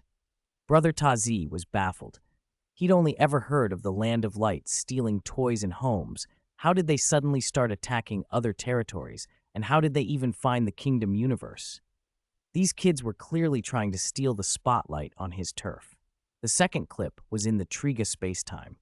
Diablo charged for a full 8 seconds, palms raised, and then unleashed the Crimson Bullhead pattern. Triga, in his strong type form, clutching a wound in his chest, retaliated with a Delasium light stream. The two crimson beams collided, and Triga slipped into a disadvantage. The massive bull's roar pushed the Delasium beam back little by little. Triga's injured. He's low on power, someone observed.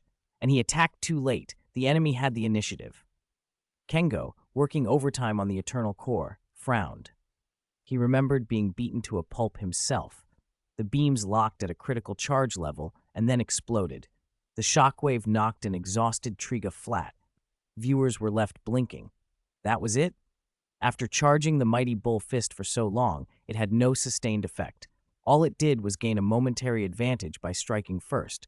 The real damage came from the energy explosion's shockwave. It couldn't land a decisive hit. More clips followed. In every major fight, Diablo used the same move. The Leo brothers' enhanced normals blocked it harmlessly. Libut's shield deflected it.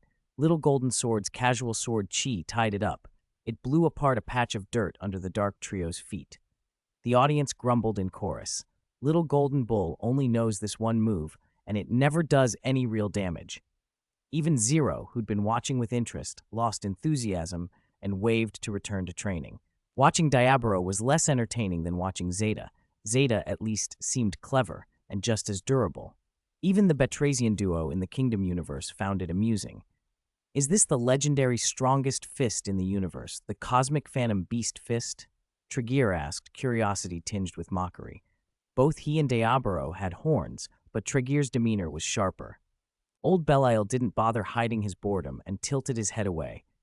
Shh, how boring. Diablo ground his teeth but could say nothing. The way he'd come by the technique wasn't something he wanted to broadcast. He always claimed to be a master of the Phantom Beast Fist and implied a special bond with Master Raitai, but he never explained the whole truth. Still, being mocked for having a fake fist stung. He thumped a pillar, roaring, "Who dares call themselves the strongest fist in the universe? Show yourself.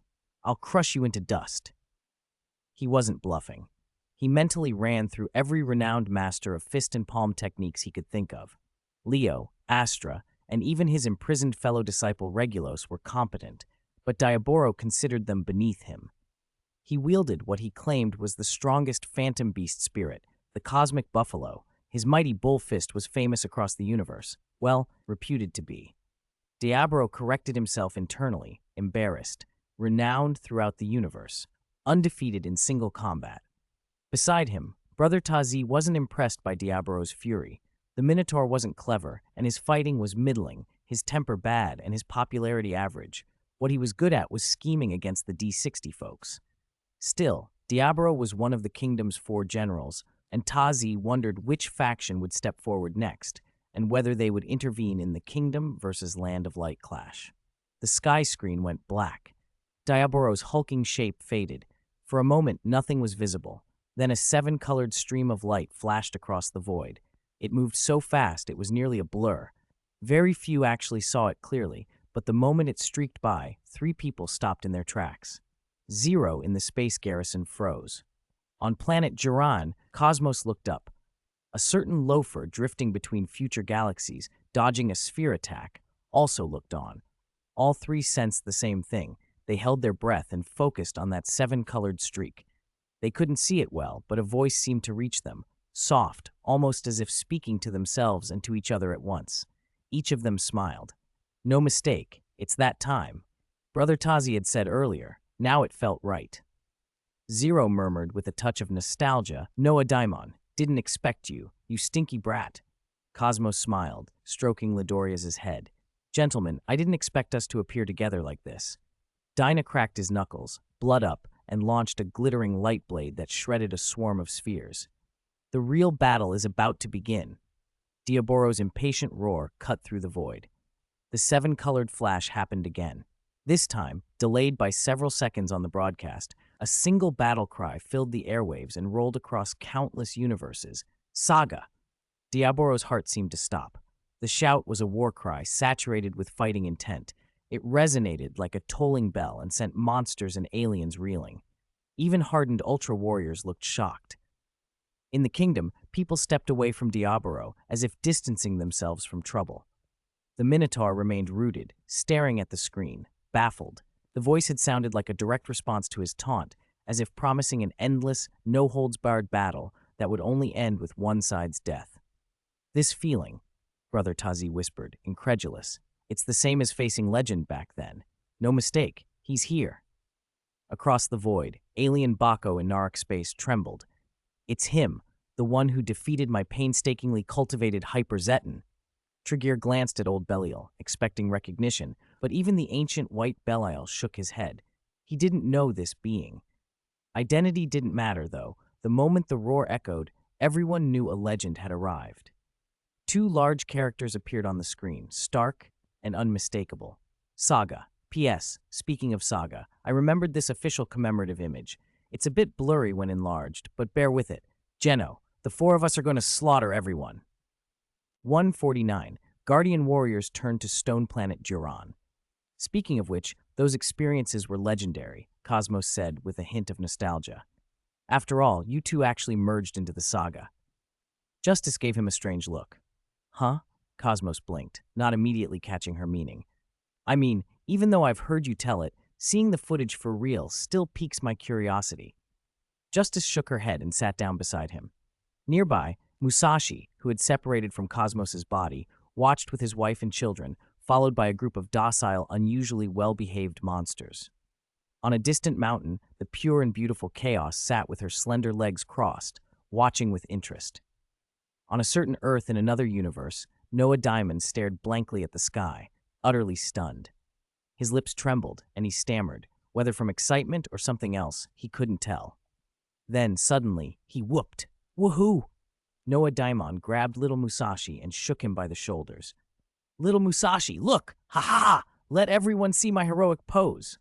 "Stop shaking me, I'm getting dizzy." Little Musashi squirmed free, thinking this man was as boisterous as ever. The video began. It showed that Earth, not barren, but with skyscrapers like those in other timelines, yet devoid of people. It seemed that, apart from the female members of the Earth Defense Force and a number of children, everyone else had vanished. On the desolate plain, a giant monster bared its fangs and claws. Space Dinosaur Zeton! Many Ultra Warriors recognized it. What puzzled them was its scale. This Zeton was enormous, dozens of times larger than an Ultra Warrior, nothing like any Zeton they'd seen. It looked like a bloated, gigantic insect loaded with terrifying power. The ghost of Zeton, the one who once defeated the original Ultraman, was resurrected by the Baco Sajin, alien Baco, and transformed into the Hyper-Zeton cocoon. It fed on lives from many timelines, even destroying the universe where Killer Starbeat lived. The beings on this Earth were similarly annihilated. Its complete form is known as the evil god of destruction, with the power to annihilate countless universes. Under the fuel of human fear, awakened by sphere cells, the Hyper-Zeton larva burst from its cocoon and grew to its current supergiant form. In another universe. "So Killer Starbeat's original world was destroyed by that?" Mira Knight said in a low voice after seeing the introduction. No wonder he was obsessed with mechanical life. He was terrified. Flame Warrior clicked his tongue. "Humph, an enemy like that would be a handful, even for Zero." Just then, two figures descended from the clouds in front of the Hyper-Zeton larva, Zero and Cosmos.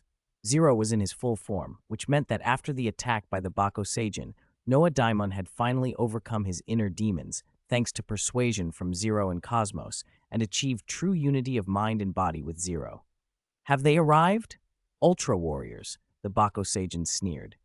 He was the ace pilot of Tokuki Z. But you have no chance. Become nourishment for the strongest Zeton.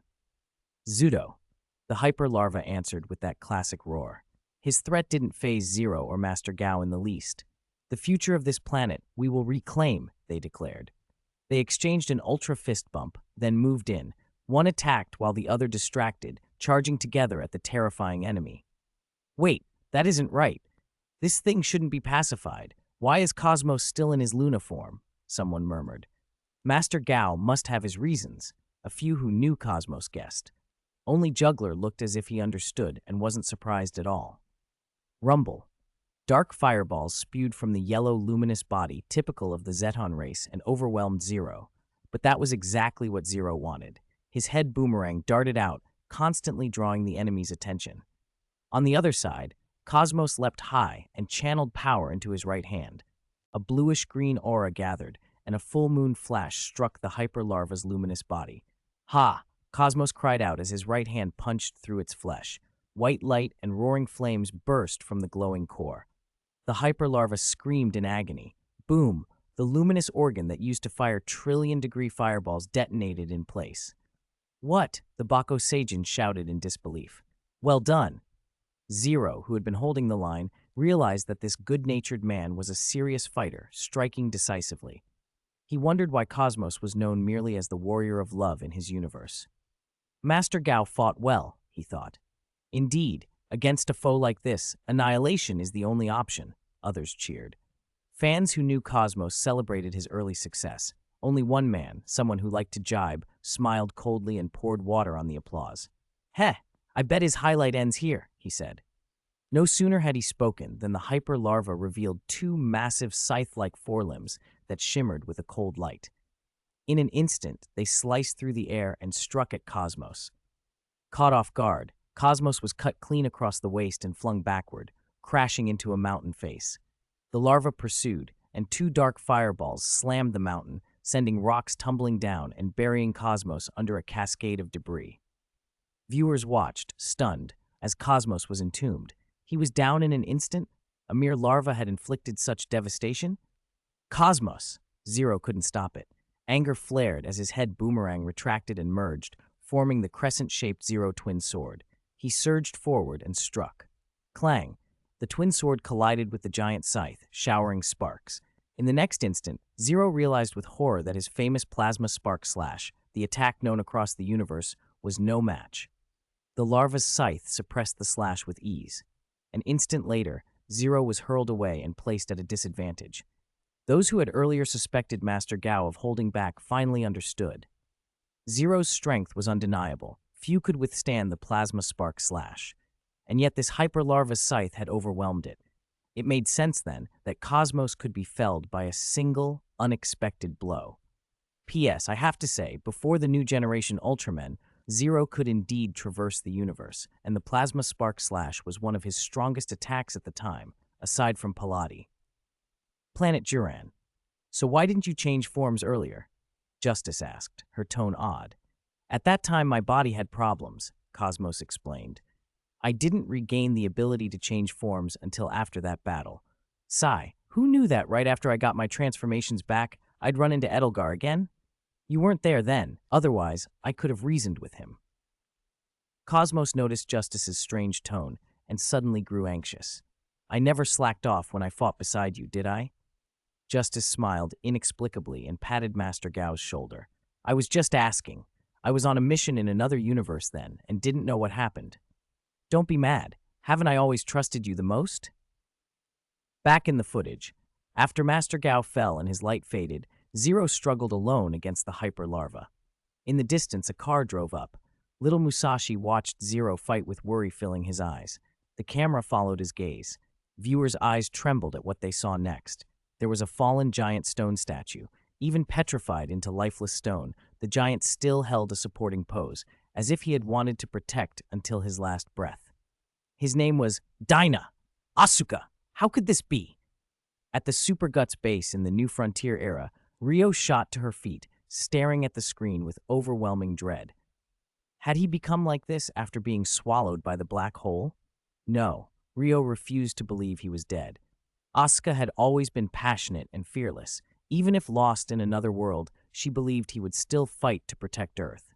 Now, images flashed across the screen. Asuka Shin rushing toward the Hyperzeton cocoon amid a rain of fire, as resolute as 15 years ago. In the explosion of roaring flames, to prevent Hyperzeton's birth, the Giant of Light dove into the cocoon and used his life to stop it from hatching. In the end, his light was exhausted. Asuka, Rio whispered, staring at the stone statue as tears welled in her eyes. After Asuka vanished into the black hole, there had been no news. To many humans, he was already a dead hero. Only Ryo and the members of Superguts had clung to the belief that Asuka was still alive and would one day return. This scene shook Rio to the core. She covered her mouth, trying desperately not to let the burn of tears spill out. 15 long years, and now this, only to see him like this. Beside her, Minami gritted his teeth. Asuka won't die. He's an Ultra Warrior. Didn't Noah Daimon merge with Zero and fight bravely? But Mai could no longer hold back and began to cry. He won't. Rio's voice rang out sharply, drawing everyone's attention. She wiped her tears, looked at the stone figure with fierce resolve, and said, Asuka won't die like this. He said he'd always wait for the day we caught up to him.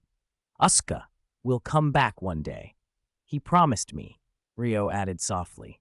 He promised me. P.S. I'll predict this now. Some readers will ask why I didn't put Sakamoto-san's regulars in this. I wrote about the strongest punch in the universe, not a punching technique. A punch involves many factors, both skill and raw attack power count. To preempt claims of favoritism, why not Noah Inferno? This story never states who is stronger between the two outright. Saga's ultimate punch is a finisher, so it should be compared with other finishers like Noah Lightning to be fair. That's why I titled Saga's blow the strongest punch. Besides, Noah's prestige doesn't need to be proved by combat. Like the Great King, he represents prestige through his mysterious, godlike presence. 150. The Golden Miracle, Zeta Spacetime. Captain, why do you have that strange look in your eyes? Yuka asked, watching Juggler stare at the stone statue of Ultraman Dyna. Juggler snorted softly, propping his chin in his hands with a strange smile. Zero is dancing around. Cosmos is searching for a fusion formula in his dream. And this one. I'm waiting to see him fight like a real Ultra Warrior should. Ah? Yuka blinked, puzzled. Nearby, little Musashi dug in silence at the ground, staring at the struggling Zero and the petrified Dyna. He remembered. When Dyna fell, he used his last strength to split off the glaive. That had been Dyna's last light, engraved in Musashi's memory. As long as that light remained, a miracle could still happen. It's nearby. The boy bent his head and dug more frantically. Risa, who hadn't understood what he sought and hadn't heard him say a word since Asuka Shin's death, knelt beside him and helped. Boom! The Hyperzeton larva's giant scythe swept nearby, sending a storm of rocks into the sky, aimed straight at them. Watch out! At the last second, Earth Defense Force mechs swooped in, shattering the flying debris and saving the two children. Explosions and fire roared around them, but none of it distracted little Musashi. He kept digging through dirt and shattered stone, desperate to find that one thing. Little Musashi! People called anxiously. Little Musashi, what are you looking for? Even Zero, struggling in battle, noticed the child. For a moment, the pressure on his shoulders tightened. The battlefield had once been wide enough for him to maneuver against the Hyperzeton larva, but with humans so close, his options were restricted. Still, Zero would never back down. And Noah Daimon, who had resolved his own conflict, understood. Little Musashi had a reason. Little Musashi, don't give up. The cries startled the boy and stopped his sobbing. He heard that voice, the voice that had always encouraged him. Asuka Shin. He can't be dead. Energized by the call, little Musashi scrambled, hands tearing through sand and rock until the cuts stung, but pain only made him dig harder. I heard it. Brother Asuka's voice. He never lies. At last, golden light seeped through the rubble. Sweat streaked his dusty face and dripped to the ground. Little Musashi grinned. He grabbed the glowing object and held it aloft. Captain Anna, arriving in a fighter jet, seized the glaive and rocketed toward the sky to deliver it to the petrified Dyna. Humans are so annoying, the Bako Seijin sneered after felling Zero. From his ship, he waved a hand, and like lightning, countless scythe-like tentacles shot from the larva's carapace toward the jet. Captain Anna squeezed behind her goggles and took a breath. I'm not a guts pilot. I'm just an office worker, but I have to keep going, just like Asuka. The fighter's engines flared as she weaved through the tentacle blockade. I'll sortie in Gundam form, someone joked in disbelief. This girl's piloting is incredible, Daigo and Shinjo gaped. She had been their fake captain, yet her reflexes and nerve were astonishing. Even after being nicked by a scythe early on and trailing black smoke, the jet stayed airborne. Zero, down but not out, fired a head-mounted dart and cut the last tentacle for her. The fighter inverted, its canopy blown open. Wind slammed through. Captain Anna gripped the glaive and shouted the man's name as she prepared to throw it. Asuka! Ryo and the Super Guts members shouted with her. Asuka, everyone! He's waiting for you! Captain Anna hurled the glaive.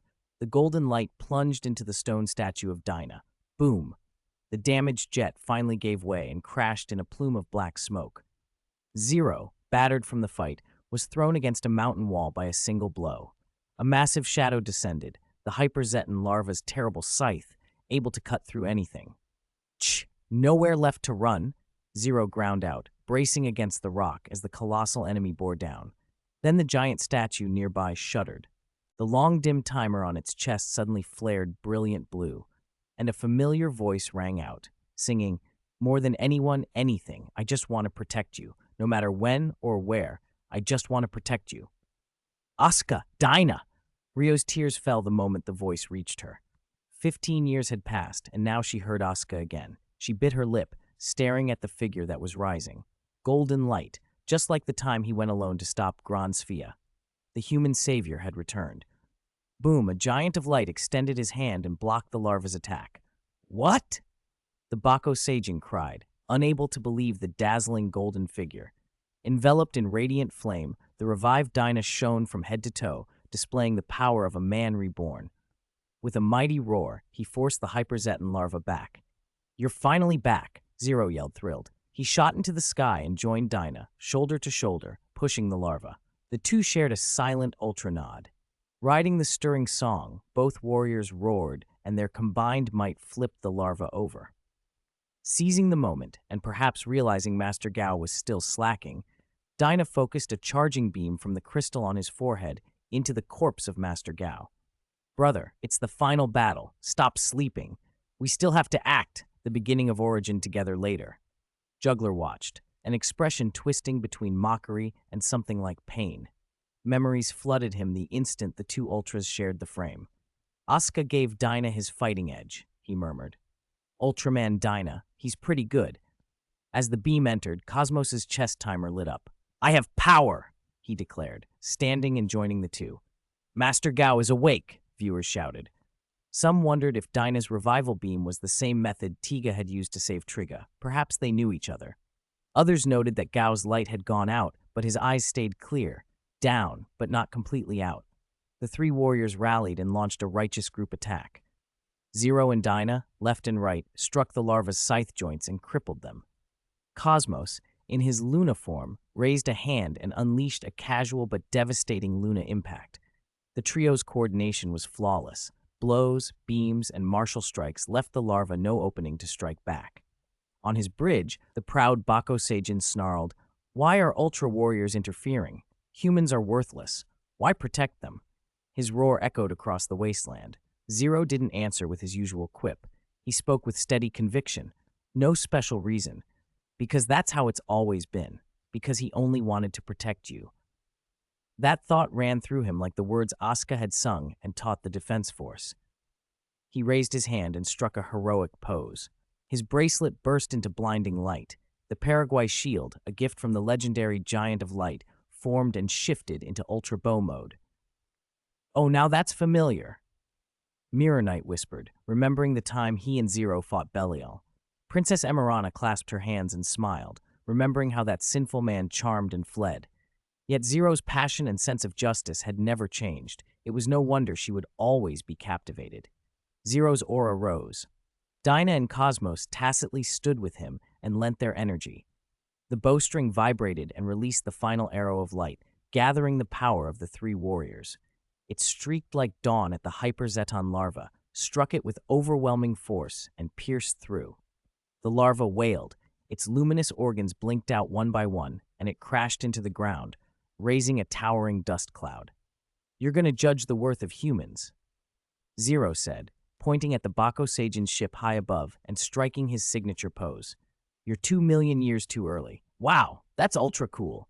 Zeta trembled, thrilled to watch his master shine. "So, Saga," someone began. "Shut up," Zero snapped, solemn. "The real battle hasn't even begun." No sooner had he spoken than the Bakuseijin erupted with manic laughter. The giant ship above them broke apart and fell like blocks, collapsing into the larva's corpse in an eerie purple light. "Did you think it was over?" the Bakuseijin taunted. "What you defeated was only the larva." Zero and the others froze. The Bakuseijin crowed. "My turn!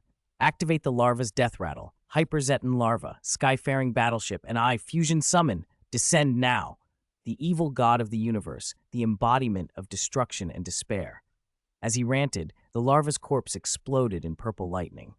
From the dust and mechanical groans came a sound that tightened the chests of countless ultra warriors. "Do-do-do-do," a figure spoke in a voice like thunder. "Zudo, this magnificent figure, this is, the Bakuseijin shouted, breathless.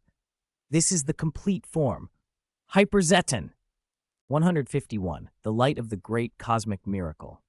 When Alien Bako shouted with wild excitement, the terrifying figure finally revealed itself in full.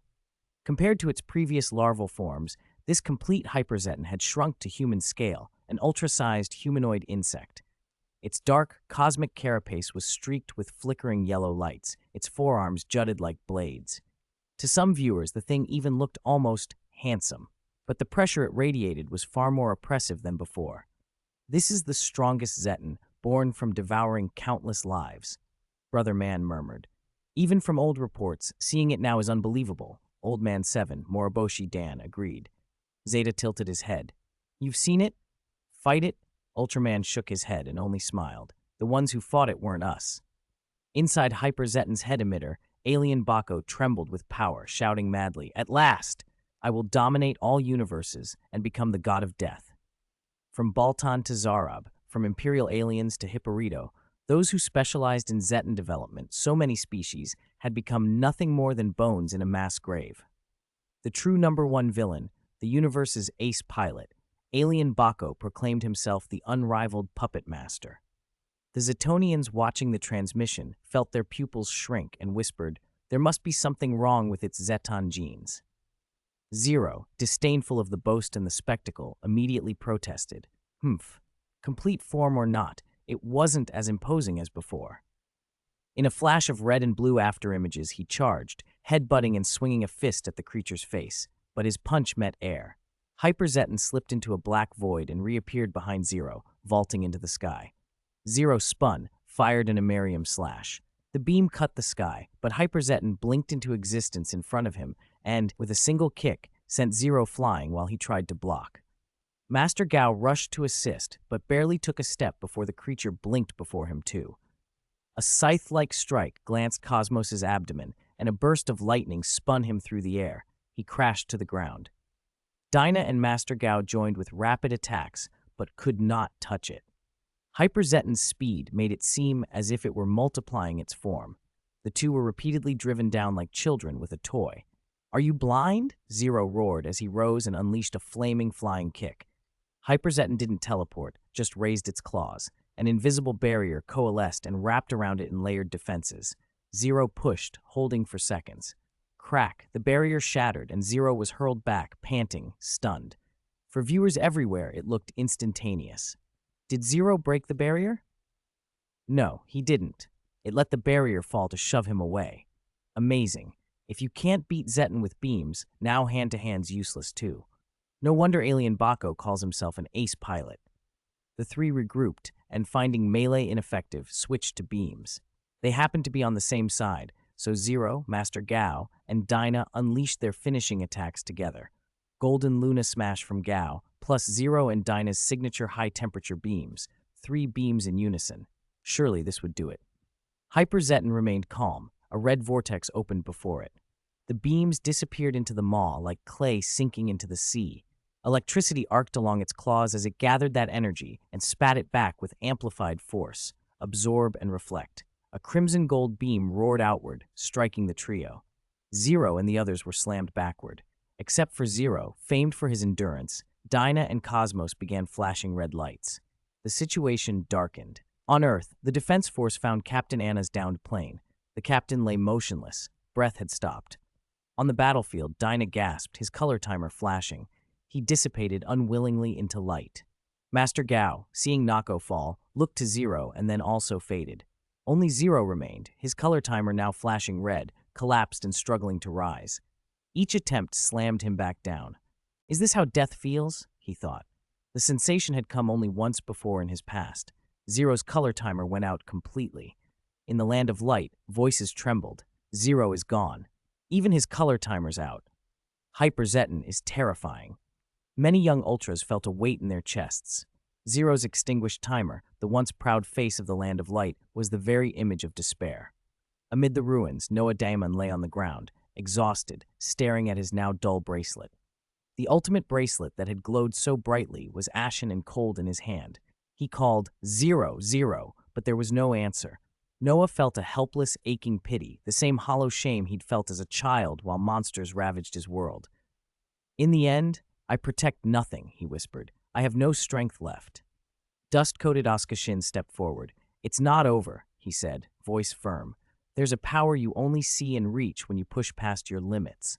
He spoke to Noah, and to Ryo and the others watching, and perhaps to himself. 15 springs had passed. His face was a little rounder, but his courage was the same. Ryo closed her eyes and prayed silently. Musashi staggered up, clutching a shoulder wound. Stand up, Daimon. We still have strength to protect. They were echoes of the old days. Asuka's low, steady voice like the man who once flew alone to Gran Sfia. Musashi straightened, pushing through pain. The real battle. Daimon, hearing Zero's admonition in his mind. Watch carefully, Daimon. Always avoiding battle won't bring tomorrow. Stood at last. He clenched his fists and glared at Hyperzeton. Please, he begged silently. Lend me your strength one more time. Don't give up, Musashi cried, his first clear shout in ages, half sob, half battle cry. Daimon and the others looked toward Hyperzeton, prepared to strike. They raised their bracelets, gray and lifeless a moment before, and shouted together, the real battle begins now. With that roar, the petrified bracelets erupted through the stone and recovered their light. The transformation devices flashed with a new, unprecedented form, Saga Breath. Green, blue, and gold light poured from the devices, like 3 pillars climbing into the clouds, merging and transforming. The 3 phantasmic warriors fused, their lights entwined in a tornado of brilliance. A sacred radiance enveloped the fallen Captain Anna. She drew a breath. Her stopped heart began to beat again, the touch of a miracle. The 3-colored light struck Hyperzeton in a single blow, knocking it down and dispelling the purple inferno that had coated it. Amid majestic 7-colored radiance, a miraculous figure rose. Lights danced all over its body, and a burst-shaped color timer glowed on its chest like the infinite universe. The crest on its head resembled claws and fangs, and yet crowned it like royalty. The godlike Ultra silently regarded Hyperzeton. Ultraman Saga. Hyperzeton struggled to its feet, battered. Alien Bako's voice screamed from within. No matter what form you take, I am invincible. With just 1 finger, his taunt was cut short as Saga blinked out of sight and in a single, clean move, landed a kick squarely on Hyperzeton. No preamble, no trash talk required. In the Kingdom universe, Triggear chuckled and tried not to finish a sentence he'd been thinking. White Belle, blunt as ever, sneered, "Turn it into dried poop." The insult hung there and drew everyone's eyes to Diablo. Little Golden Bull's breath caught. He looked at Saga on the screen, then at the others, and for once had no smug words to spare. 152. Real battle. Wait, does Hyperzeton have fingers? Yeah, it only has 2 pincers. How could it move fingers? Idiot, don't the Bako Seijin have them? But he isn't the one fighting. He's the ace pilot. The audience argued over all sorts of irrelevant points. On the battlefield, the alien Bako kept shouting provocatively. Saga, quietly watching Hyperzeton show off, said nothing. He simply struck the starting poses of Cosmos, Zero, and Dinah in sequence. The alien Bako on the other side hadn't yet reacted. He was still thinking big, about that decisive year when Zero fought Emperor Belial, about Belial's army collapsing like a mountain and the galaxy empire shattering. He remembered Ryblod slumped in his chair, weeping uncontrollably. He would never forget that image. At that moment, he had thought, if I could be the final boss in a movie, I would win everything. Now Hyper Zeton was finally complete. Maybe this was his one chance in a lifetime. The monster race could be restored to its old dominance. Ryblod, Alien Emperor, and Belial had all made indispensable contributions. To restore the glory of the greatest monsters was their duty. Ah! Before the alien Bako's inner monologue could finish, Saga appeared in front of Hyper Zeton and struck a swinging punch that landed squarely on the creature's face. A gust of wind rolled out across the wasteland. Hyper Zeton staggered, nearly losing his balance. Saga, super acceleration. It was his signature move, an ability born from the fusion and evolution of three Ultra Warriors. It combined Master Gao's super acceleration with Nako's miraculous spatial movement into a super plus version. It maximized the body's potential while teleporting to achieve ultimate speed. With Zero's martial arts layered in, Saga's physical combat skill had reached the peak of the universe. You, Saga, are truly dishonorable, the alien Bako cursed inwardly. Then, as confidence swelled in him, I'm invincible. Saga's will crashed through. Who claims to be invincible? Who dares say they cannot be defeated? Not even in ancient times. As Hyper Zeton looked up, a purplish-blue afterimage flashed behind him, treading on rainbow-like light. A sneak attack. Watch my prediction, the alien Bako roared. Hyper Zeton reacted as if prepared. He swung a giant pincer back and struck the space where Saga had appeared. It was a prediction. He'd added foresight to his combat. But then the scene that stunned the alien Bako and countless viewers unfolded. The alien Bako was on the first layer of strategy, while Saga was on the fifth. Boom. Saga had predicted the opponent's prediction. He blocked the attack with one arm, then delivered a hand chop that left Hyper Zeton wide open. His movements blurred into streaks of afterimages. A palm struck Hyper Zeton's chest with a thunderous impact that echoed across the planet. At the same moment, Hyper Zeton opened a black hole and teleported away, but Saga had already clamped his claws. No matter where Hyper Zeton went, he could not escape. In this confrontation among godlike warriors, 99% of the audience couldn't even follow both fighters' actions clearly. Space-time twisted violently. Each move was on a level of its own. After several exchanges, Hyper Zeton was struck again by Saga's punch and immediately activated a black hole to teleport. My Tokuki Z, which I just upgraded, the alien Bako thought in pain. This time, Saga did not pursue. Why did he stop? Countless viewers stared at the still Saga in confusion. The next moment, he stunned everyone again. Just as Hyper Zeton's black hole opened and his figure was about to emerge, Saga moved. Divine power surged. Colorful light erupted beside the black hole, and a distorted, rainbow-like dimensional storm crashed onto the ground. Saga appeared behind Hyper Zeton before he fully emerged. Before Hyper Zeton could complete his teleport, Saga raised his hand, fist aimed at the creature's face. It was a late start that arrived early. Frightened, the alien Bako quickly took manual control of Tokuki Z, interrupting the transmission and relocating Hyper Zeton to a mountain behind Saga. There was some distance between the two, and Saga still did not pursue. He stood there, seeming to offer openings at a glance. Sensing disadvantage in physical combat, Hyper Zeton let out a low growl. Hellfire erupted from his body as twin, 2 trillion-degree energy fireballs shot from his luminous form. Even among Zetons, this was in another league. Saga quietly turned his back to the attack as if he hadn't heard. Only when Hyper Zeton's move reached its critical point did Saga turn, brush past the aura, bring his hands together and push outwards. It was pure showmanship, vast miracle energy released from his body. Are you blind? A scorching blue energy sphere collided with the dark fireballs. Boom! Molten infernos erupted.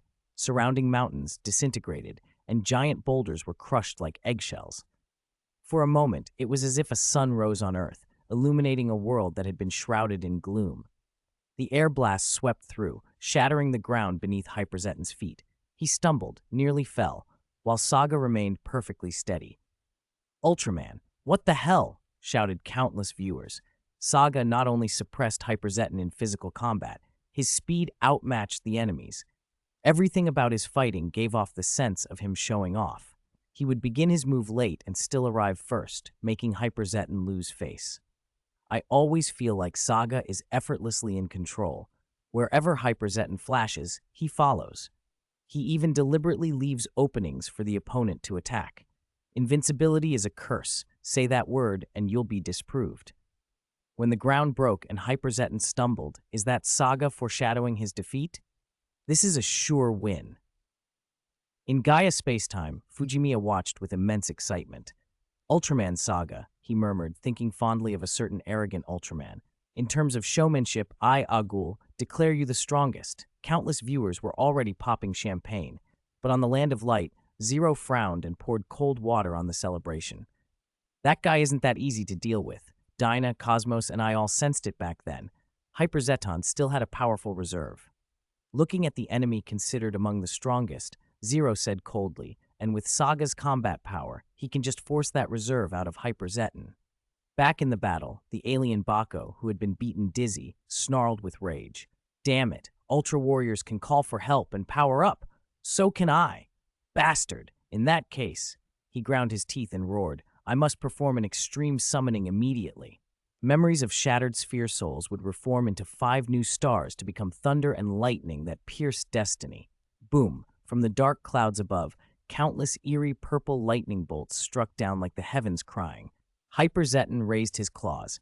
I combined sphere cores with Showa monsters. Appear, sphere composite beasts. 5 sphere cores responded. What? Sphere?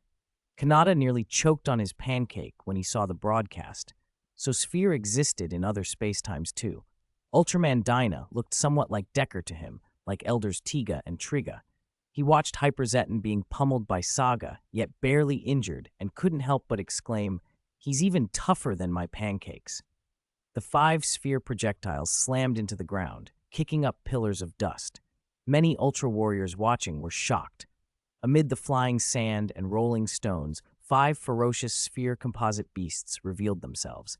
Black King, Andron, Pandon, Beluoken, and an even heavier hitter that made the Ultra Six shout in unison, Tyrant. The alien Bako sneered at Saga. Come witness my true 5 king underlings. These 5 were monsters that, except for Pandon, had once been personally defeated by the Ultra Brothers. The alien Bako had captured them, modified and strengthened them with sphere cells, turning them into puppets. Compared to their original forms, their eyes were dim and lifeless, and their bodies bore Zeton's yellow luminescence. Their power had grown significantly. But in a fight at this level, is summoning these 5 really useful? Zeta asked, staring at the screen blankly.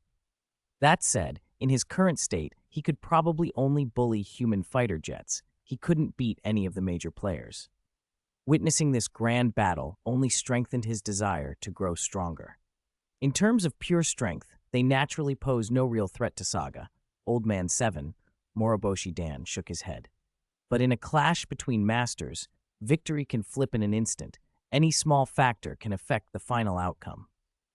Indeed, like the butterfly effect in the human world, Jack explained to Zeta, which made Zeta even more puzzled. How come you brothers sound more and more like you've seen it with your own eyes, he asked. The Ultramen exchanged glances and said nothing. You'll find out soon enough, Zero said, patting his shoulder. P.S. About the 5 sphere composite beasts, I wrote that Pandon wasn't one of the monsters eliminated by the Ultra Brothers because the Ultra Complete works didn't mention Pandon's origin. The other 4 were clearly stated as monsters defeated by the Ultra Brothers in the TV series, so I lean toward this Pandon just being casually captured.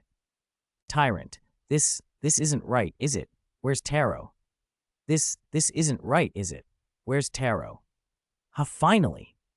On Zeton Star, the Zetonian who had been crouched on the ground, drawing circles and looking miserable, suddenly brightened when he saw Alien Bako summon 5 monsters on the screen. Betraysians just can't compare to us Zetonians. If it were me, I'd summon 5 Zetons. How could I resort to these lousy fish and shrimp things? His voice trailed off, and confidence drained away. Looking at the image of Alien Bako and the Hyper Zeton he had become, the Zetonian felt a strange, bittersweet ache, like someone had stolen what had always been his.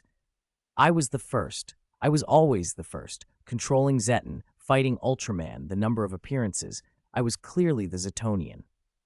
He pulled out a stack of photo albums he had kept, pictures of him happily posing with Zeton, full of shared memories. Now those memories didn't belong only to him anymore. But why? How did it end up like this? As his sobs grew louder, white frost began to fall across the winter-struck Zeton star.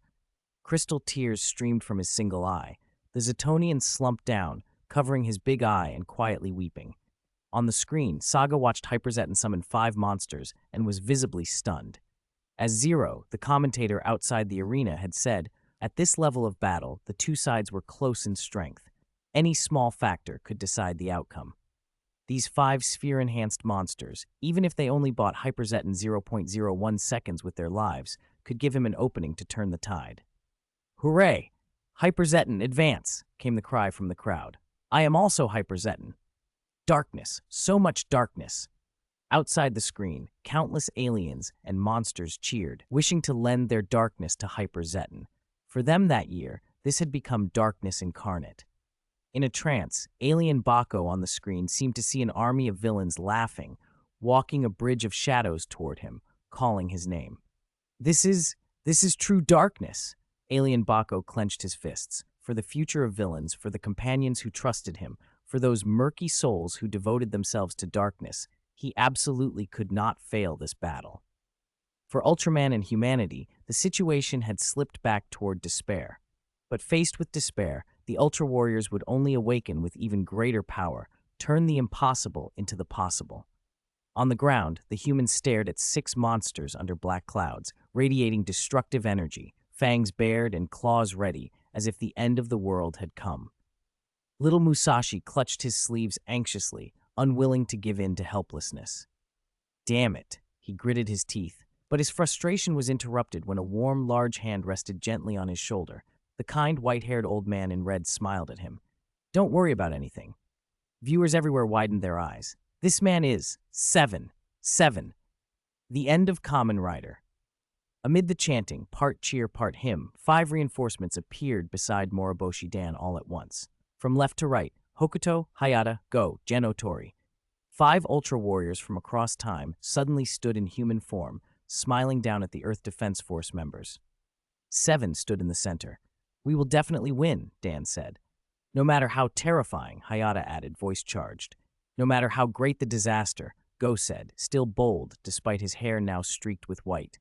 We will not back down, Hokuto declared. No matter how badly we're hurt, we can recover. Genotori roared. Then Dan took them up. Under the stunned gaze of countless viewers, the 5 old men struck their transformation poses and roared together. This is Ultraman. Familiar transformation sound effects rang out. Red light burst, and 5 figures materialized at once. Ultraman, 7, Jack, Ace, Leo, Ultra Warriors from across the universe, stood beside Saga. Wow, this is getting epic! Why is Old Man 7 breaking formation again? Everyone else raises one hand, and he raises 2. Ha! Unlucky Ace. With Saga beside him, Ace's all-out attacks will hit everything. The 5 veterans who had once brought hope to so many had been summoned by a miracle, appearing together. No wonder you all knew where Zero had gone. We couldn't find the location, but we were guided there, 7 said with a wry note, then smiled in relief. Then again, what guided us was a miracle. On the screen, 7 glanced at Hyperzeton and then at the other monsters. Leave the monster weapons to us. You go take down Zeton, he ordered. Saga nodded and looked to Hyperzeton, bewildered. Alien Bako gritted his teeth, but sticking to soldierly principles, soldier against soldier, general against general, ordered his subordinates to rush the Ultra Brothers. Hyperzeton spread its wings and rose into the sky. Saga, the red giant roared and flew after it. On the ground, both sides had already engaged. The scarred, cratered wasteland had become a natural dueling ground. In a long shot, Ultraman landed a fierce kick on Andron, then pummeled its head. Hit its horn, someone shouted. Daigo cheered impulsively for the veteran. Why does this gentleman look a bit like Dad? Rena blinked. 7 grappled Pandon, wrapping his arms around its neck as if to choke it. Not far off, Jack repelled the charging Black King with an Ultra Iron Mountain crash. In midair, the lone super beast Beluokin fired missiles. Amid the screaming explosions, Ace moved nimbly and clean, untouched by the debris. Ace, this guy's Ace, Juggler said with calm excitement. This scene, it's too cool. Yoko and Yuka's eyes curved into crescents. The camera swung to the last pair. Tyrant roared, certain it was the strongest among them, a combined monster with maxed-out magic resistance, immune to beams. Then it saw Leo opposite it. Leo, hello. Tyrant, huh? Who are you? Where did Taro go? What about the promised rival showdown? The red giant looked like someone who could really hit. Tyrant hesitated. Leo grinned. Brother Taro went on vacation. I'm his substitute. We both have 2 horns on our heads. Same thing. Same thing, my ass. Tyrant glared from Leo to Saga in the sky. Alien Bako's thought flashed. What? You want to try to challenge Saga one-on-one? Tyrant immediately shook its head, then swallowed and decided to take on Leo. As the returning Tyrant, how could it be defeated here? Roar! Eat my flying scythe! Before the boast was finished, a lion's roar answered. Then a rapidly enlarging Crimson Leo kick filled Tyrant's vision. The 5 brothers' fight with their enemies wasn't as hard as the audience feared. Though these sphere-fused beasts were stronger, the Ultra Brothers had tens of thousands of years' worth of battle experience behind them. With a classic sidestep, Ultraman dodged and fired a humiliation beam that blew Andron apart, getting the first kill. Viewers groaned at the missed opportunity to break those horns. Seven dropped to one knee, swinging both arms. His ice axe flew through the air and felled Pandan. Jack roared, and the long unused bracelet on his arm flashed. His spark lance pierced Black King's heart. Ace, who usually enjoyed sawing through opponents, was more restrained this time. He pressed his palms together and released a dazzling metallium ray, shredding Beluokin into fragments as it howled. The camera cut to the final showdown in the sky. Hoo-yah! The fiery lion roared and launched the Leo kick, fresh, fierce, and irresistible. Tyrant, cowed and stunned, couldn't dodge in time. Boom! The searing kick tore its head clean off. Tyrant collapsed to the ground, dead. In its last gasp, it wailed, "Why didn't you use a beam once? Damn it!" Meanwhile, above the city, the fight between Hyperzeton and Saga had reached a fever pitch. With wings spread, Hyperzeton had greatly increased its speed. It moved like Kyriloid, and even Saga couldn't find an opening to finish it off. Part of that was due to Alien Bako's excellent piloting. At this rate, there might not be a quick winner. After the initial excitement, viewers watched in solemn silence. In the suburbs, listening to the booms from the city, the Earth Defense Force members and the children fell quiet. It seemed all they could do was cheer, powerless to intervene. Then the resurrected Captain Anna stood up. "Of course we have things we can do," she said, staring at the battlefield where mortals could not go. An idea formed in her mind. P.S. I'm curious why some readers claim Legend Hyperzeton was premature. I haven't seen that explanation in the show or in the Legend Ultra Complete Works setting book. People online make that claim, but without data or canonical settings to back it up. I remember Alien Bako saying in the show that the Hyperzeton cocoon was about to hatch, but Dinah intercepted it and delayed the hatching. In other words, without Dinah's interference, Hyperzeton's complete form would have come out much earlier. It would be more accurate to call it late stage rather than premature. The only place I recall the term premature being used was in a certain stage play where Alien Bako mentioned it, but stage plays often play fast and loose with main continuity. Except for stage pieces explicitly tied to the main series, like the Ultra Brothers Anniversary Works or Decker's Final Battle, most stage plays are just having fun on their own. 154. Vacuum Combat Tactics of the Great Universe. In terms of raw combat power, in most worlds where Ultra Warriors existed, the gap between ordinary humans and them was enormous. Only a handful of Earths, protected by figures like X and the original Ultraman, and endowed with black technologies, had humans who could approach Ultra-level strength. When fights reached the scale of Saga versus Legend Hyperzeton, humans were out of the picture entirely, and even many Ultra Warriors struggled to intervene. Yet Captain Anna felt no fear. To the alien Bako, humans were little more than insects that fed on fear. It was precisely because of that contempt that Anna had devised a plan to help Saga. On the ruined cityscape, the two titans clashed at incredible speed, sky to street, martial strikes to energy beams. For a time, Hyperzetten's spread wings matched Saga blow for blow. Neither seemed able to gain the upper hand. The crowd watching on countless screens marveled, used as a battlefield by two gods. Not a single building had been entirely ruined. Glass panes mostly intact, streets scoured but standing. A joke in the commentary reminded some viewers that the real-life studio had been poor and prone to economizing shots. But on-screen Saga and Hyperzetten moved with the restraint and precision of beings who simply refused to damage the world around them. A mechanical hum filled the air as Saga stood guard, facing the evil god. A fighter jet streaked over the battlefield, Captain Anna clutching a megaphone. She didn't know if a godlike Ultra Warrior would heed her, but she had learned something the instant Saga's light had resurrected her. This was not the alien Bako. Saga, and the three Ultra Warriors merged within him, saw humanity as allies and would protect them.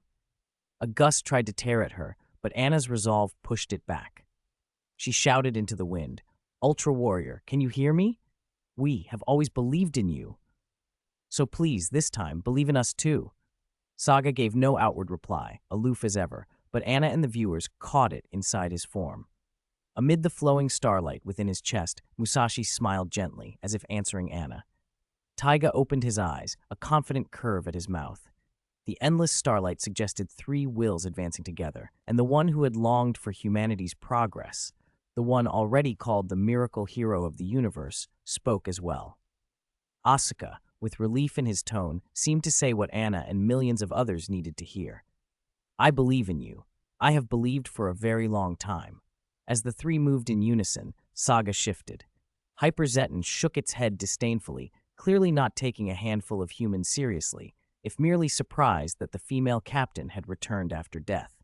Viewers bantered in the chat windows. "A loud conspiracy?" someone wrote. "Not really. Alien Bako probably doesn't even consider us worth plotting against," another replied. "Musashi's smile is so gentle, no wonder Gao gives a calm impression," someone else teased.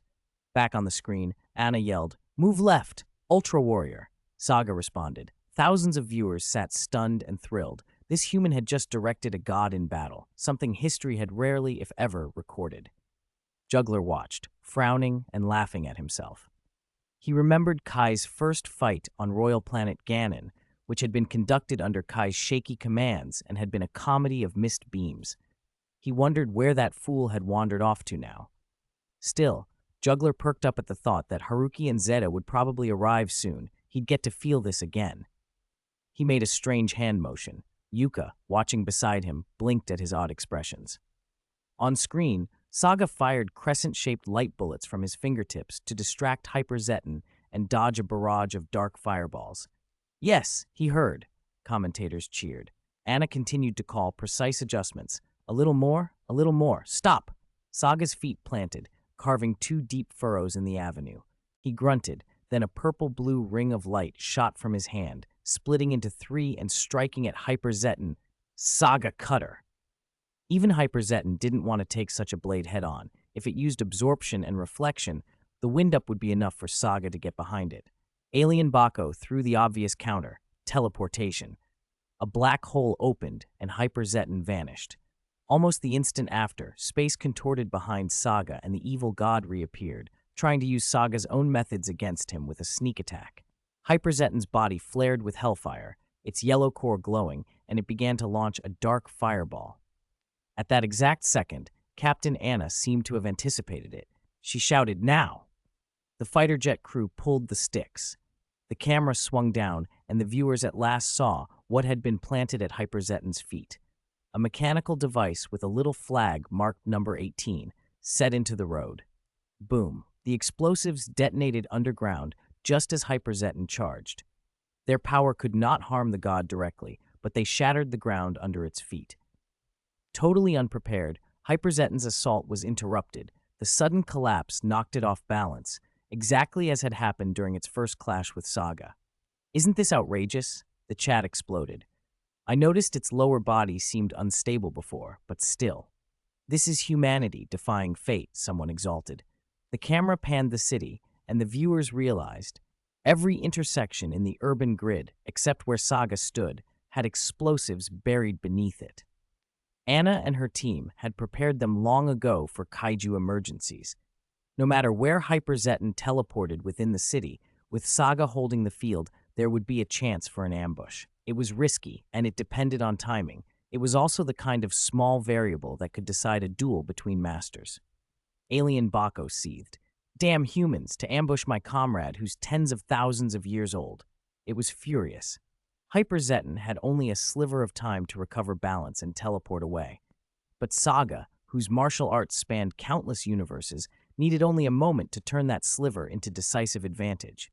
A blue-purple flash appeared behind Hyper Zeton. A rainbow-like crescent blade of light traced through the air. Saga slash! Two shredding sounds echoed as Hyper Zeton's wings were severed. The evil god howled. Saga reappeared before it and unleashed a fist thrust that sent shockwaves through the air, ripping toward Hyper Zeton's cockpit. The blow stunned both the creature and the alien Baco. Without wings, Hyper Zeton's teleportation was crippled. In short-range combat, it was now slower. Completely suppressed, it was at Saga's mercy. Saga followed with a rising dragon punch that rocketed Hyper Zeton high into the sky. He launched again and again, striking the unbalanced foe with relentless speed and force. The power and velocity battered Hyper Zeton's body, shaking its legs and overwhelming its senses. No matter how it recovered, the balance had been lost. Saga drove the assault even further. Destructive energies concentrated in his feet as he pummeled the god with a super high-speed kick barrage. Each strike penetrated and detonated across Hyper Zeton's armor. The Earth itself trembled with each impact as Saga applied the great cosmic vacuum combat method. He drove the fight off the planet. No, rather, he kicked Hyper Zeton into space.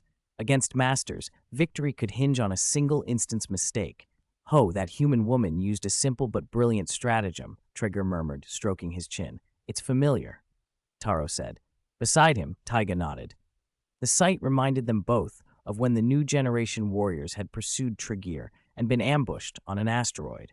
The tactic was unpretentious, bury explosives, and it had forced the injured warriors to lend their power to a three-person team, setting the stage for a bitter reckoning. 155. Forward, aliens of Baltan, fly toward the future. Forward, aliens of Baltan, fly toward the future. Screech, red fissures webbed across its armor. Saga's destructive energy was tearing through the body of legend Hyper Zeton, and the suit had reached the limit of what it could bear. Pain, an agony like nothing alien Baco had ever felt. How could this be? I carry the hopes of countless villains. After Ryblood, the Zuda brothers, Emperor Belial, and Belial, I am the last glory of the dark side. Years of meticulous research made me the big boss of the film, the universe's top pilot, the one who even held his own against 3 Ultra Warriors and fought Saga to a draw. And yet, because of a small human trap, the tide of battle turned in an instant? Alien Baco could not understand it. A brief, bitter grief flared, like launching a grand venture only to collapse halfway. Was this the bond between Ultras and humans? There was no time to wonder. Driven out into space by Saga's great universe vacuum combat method, Hyper Zeton was at the brink of disintegration. Teleportation was out of the question. Saga easily pushed it aside, and Hyper Zeton could not recover. Still, those last seconds brought something close to a breath. Can't win! Give up! Betresian, you are no match! Alien Baco's reason repeated the warnings, trying to stop him from doing anything reckless. Outside the screen, voices called out, Run, big brother! Alien Baco, don't fight to the death. If this continues, you'll... Give up. You don't have to face an enemy you can't beat. Zeton Star will support you no matter the cost. Live on. There's no shame in retreat. Countless monstrous villains and aliens had tears in their eyes. Race and hatred fell away. All they wanted was for this scientist, who dared to defy fate, to survive. As if he could hear them through the screen, this alien Baco allowed a rare, faint smile, pure and gentle, free of madness or bloodlust. It was the kind of smile he had given his parents when he left Betresian to make his way in the cosmos. Death loomed, but he was calm. I hear you all, he said softly, full of a stubborn hope. Can't win. I don't accept that. I won't call this fate. We will change it.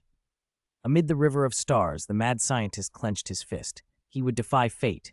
There was one being that had to be destroyed. Countless villains still needed darkness. Betresian would not fall so easily. Alien Bako fixed his eyes on Saga and roared with the resolve to die in battle. I am a warrior of Betresian. I will not fall here. Roar. Hyperzeton steadied itself to face the unsurpassed, brave, legendary Ultra Warrior. Saga watched calmly, making no move. After all, he was the one being who could make even Ogul bow. As if sensing his pilot's last fighting spirit, the battered Hyperzeton unleashed its final reserves. Flames burned within its core. It intended to expend every last ounce of power. Pain ripped through its frame. Alien Bako bled, yet he gritted his teeth and spoke to his beloved Hyperzeton. Endure, Hyperzeton. I will endure with you, he choked. With the resolve to sacrifice, there is still the chance of reversal. Zudo, boom, two roars overlapped. A sun-like fireball erupted from Hyperzeton, expanding and burning with such heat the machine itself flinched. Don't be afraid, Hyperzeton, Alien Bako urged with his last strength. Now, toward the future. Advance. Tentacle Alien Betresian, advance by any means. Even if Saga clips our wings, we will still fly. Even if I die, I will pass on the darkness. Darkness is a bond. Even if I perish here, it will grow and be carried on. With everything left in them, Betresian and Hyperzeton cried out together. Large dark fireball. Zudo, this is my final ripple. Saga, take this. Under the gaze of tearful villains, Hyperzeton swung its pincers. A colossal, true 1 trillion degree fireball screamed forth, almost blotting out the sun. Space itself rippled and trembled. Alien Bako screamed hoarsely, Charge! Riding on thousands of voices, the giant fireball, carrying hope and defiance, slammed into Saga. Even Saga, Alien Bako dared to think, might be affected by such an attack. Boom! The dark fireball crashed into the barrier Saga had erected and erupted into a storm of sparks. Oh, ah! In the flowing light, Noah, Asuka, and Musashi also shouted with fervor. Then the dark fireball shattered. Eh? The stirring music cut off abruptly, replaced by Saga's own theme. Saga, have you had your fill? I'm the protagonist. The dark fireball was broken, and still Saga did not relent. Hidden by the flare that reflected off Earth, his figure shot out. His right fist balled, all of his power concentrating into that hand. His fighting spirit peaked. In an instant, the star stream dimmed beneath that dazzling blow, across a distance that felt like countless universes. Roar! The universe's truest, mightiest fist, the pinnacle of physical force, Saga Limit Break. Like a meteor stitching the cosmos, Saga's fist crashed into Hyperzeton's head, the cockpit that housed Alien Bako. Instantly, Hyperzeton's body was cloaked in streaming light and electric arcs. Alien Bako in the cockpit took Saga Limit Break full on. Ah! His form swelled and was blown apart in a cry, turning to ash. Hyperzeton, fused with his will, was wrapped in golden lightning and annihilated in the explosion. When the firelight died away, a bright cluster of light hovered in space. One of the Ultraman universe's hymns, Lost the Way, played then, an uplift of hopeful sound. The cluster spread, revealing countless tiny motes of light, an ocean-like meteor shower descending toward Earth. Drifting over the heads of Earth Defense Force members and the Ultra Warriors, the particles settled to the ground and resolved into living forms. All life returned. Such a miracle could only be a miracle. The once lifeless Earth regained vitality. Revived humans smiled, welcoming their future under the morning sun. The scene paused there. This is the Warrior of Miracles. Good, what a lie to call it a cosmic phantom fist. This is the true strongest fist. Right, you can't beat Zeton with beams. Even Saga used his fists. I think he was mostly worried about being affected by Nako's debuffs. Diaboro, you bring your two brothers to the Land of Light's main street. I'll break your horns. Among the cheers and laughter of countless viewers, the debate about true and false strongest fists finally wound down. But the story wasn't over. The paused video resumed. By the sea, Noah Diamond walked alone, his bag slung over his shoulder. Zero's voice came over. Noah, is this the answer you've chosen? Noah smiled. I want to live here. I want to see this world's true future. So it was. Zero didn't say more. The two parted. Zero flew beyond Earth and looked back at the blue planet from space. In that moment, he understood anew why his father and others loved this world. Goodbye, Earth. Goodbye, remarkable humans. He smiled and made his signature gesture. He raised a thumb. Huh? He realized he'd almost mimicked something Noah liked to do. Grinning, he withdrew the half gesture and struck his real pose, then flew off toward the distant star stream. The audience was stunned. Noah Diamond, the boy, had such grand ideals. He gave up the chance to be Zero's permanent human host. He almost changed Zero's signature move. In the past, it was always Zero influencing his human hosts. Who would have thought a kid could do this? Truly the man who left Zero a lifelong psychological scar. As countless viewers admired Noah, voices rang out behind him in the video. Noah!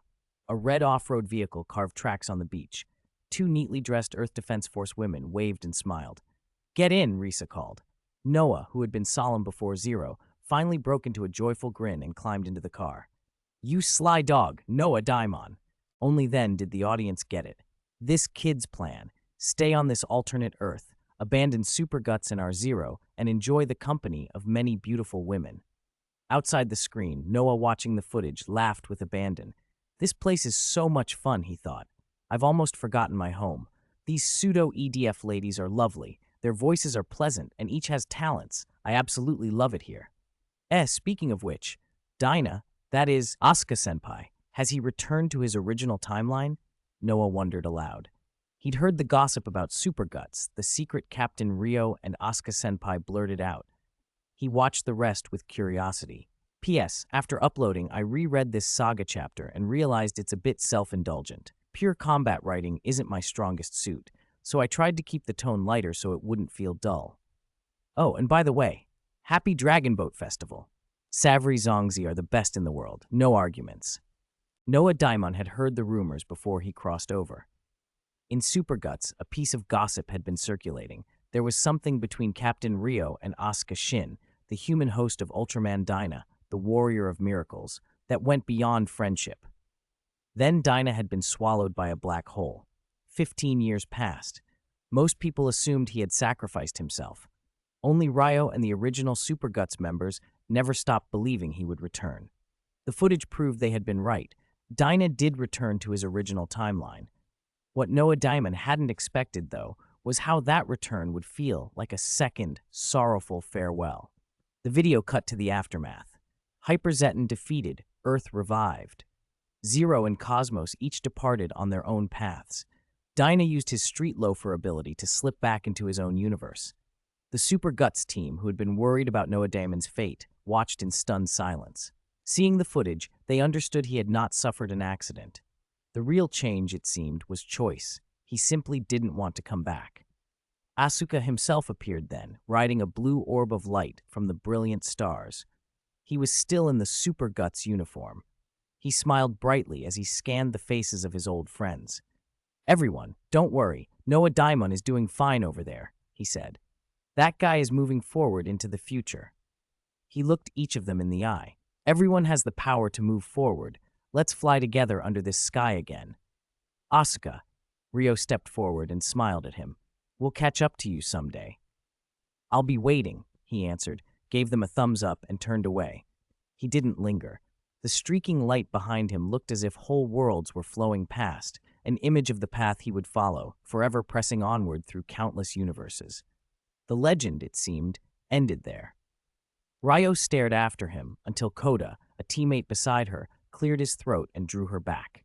Excuse me, I need to go to the restroom. Under the curious looks of Koda and the others, Ryo lowered her head and walked out of the command room alone.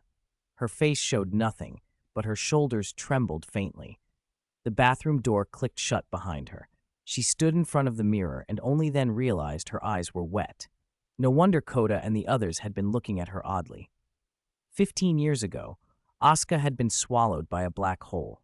His fate had been unknown. 15 years later he returned, soared across the universe as a legend, and could give them only a final farewell. The young man who had once said he only wanted to protect her could not stay. As a savior, as an ultra-warrior, as light, his leaving was the right choice for the people of this world. And for him. Rio kept telling herself that she could not claim him for her own selfishness. With his nature, he would never be content staying in one place or watching his friends grow old and drift away. Still, tears came unbidden. Rio touched her wet cheeks and let herself sob, covering her mouth to stifle the sound. Her grief was private, yet images of her crying rippled across other universes. Out of that, a new phrase caught on in countless corners of space: ultra-elopement. In one of those other futures, Dinah, normally loud and brash, sat unusually quiet. Decker glanced at him. "What's wrong? Regret not saying more to Captain Ryo back then?" "Maybe," Dinah murmured. "Thinking about it now, I was probably a little scared." From where he watched the galaxy, Asuka's voice was soft. "Were you afraid meeting her would make you waver?" "No, I wouldn't have wavered." He hesitated. "It was more complicated than that. Some other feelings rose in me, ones I can't put into words." On the land of light, old Max frowned and spoke aloud. "Is this his choice?" "What choice?" Little Boy asked, curious. Around them, Jeno, Grass, and others gathered to listen. Max, serious and almost regal, explained.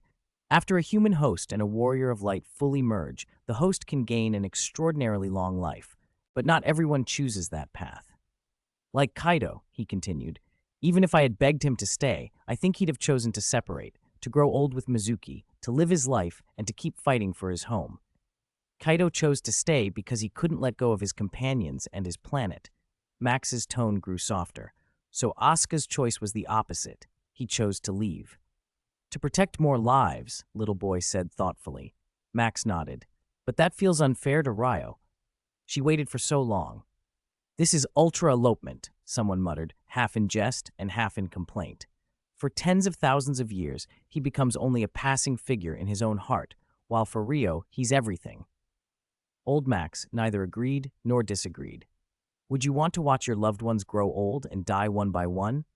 "There's no perfect answer." He shook his head. With his identity exposed, Asuka also didn't want humanity to become dependent on him. Choosing to move on, using his power to save more lives, was both deliberate and heartbreaking. Among those listening, Zas rubbed the back of his head, feeling the tug of emotion. As someone whose human self was a true incarnation of his warrior, he was free to come and go. He could stay with Xiaotou for as long as he wished.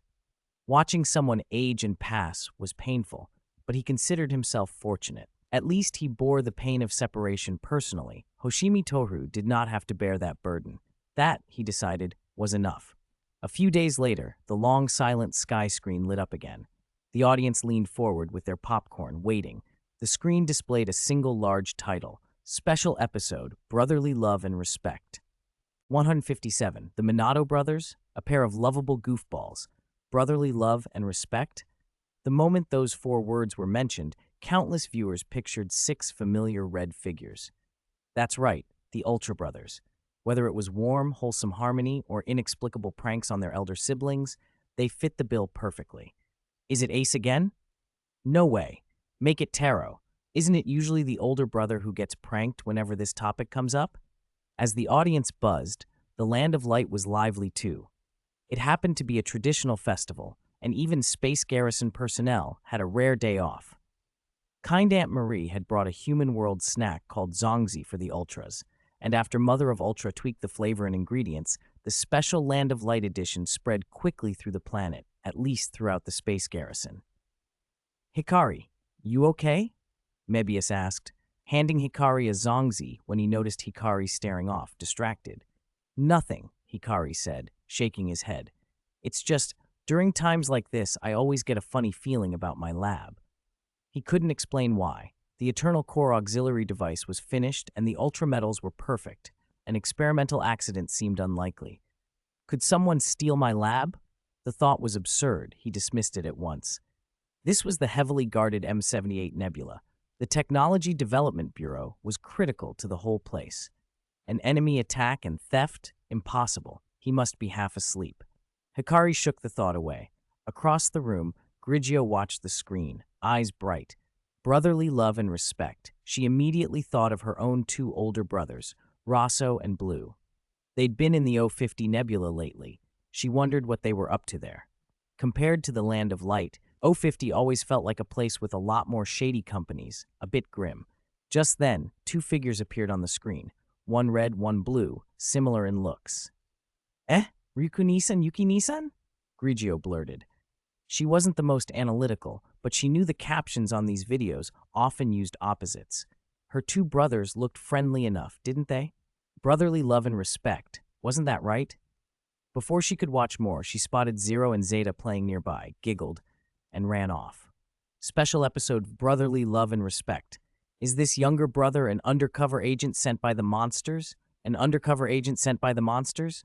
Maybe the Zarabian who liked to impersonate Brother Man, but that disguise was obvious. Could an Ultra have turned traitor? The audience leaned in as the video began. A clear day. Two handsome young men walked down the street, one in red, one in a blue jacket. Given their resemblance, viewers guessed they were brothers. Meyuku carried a strange detector and walked with a sunny smile, lost in his own world. "Hey, it says no entry here," he called. Yuki grabbed his arm. "But look at this reading," Ryuku protested, holding up the beeping device. On the screen, something ahead registered a high detection value. Before anyone could speculate further, rumbling shook the ground.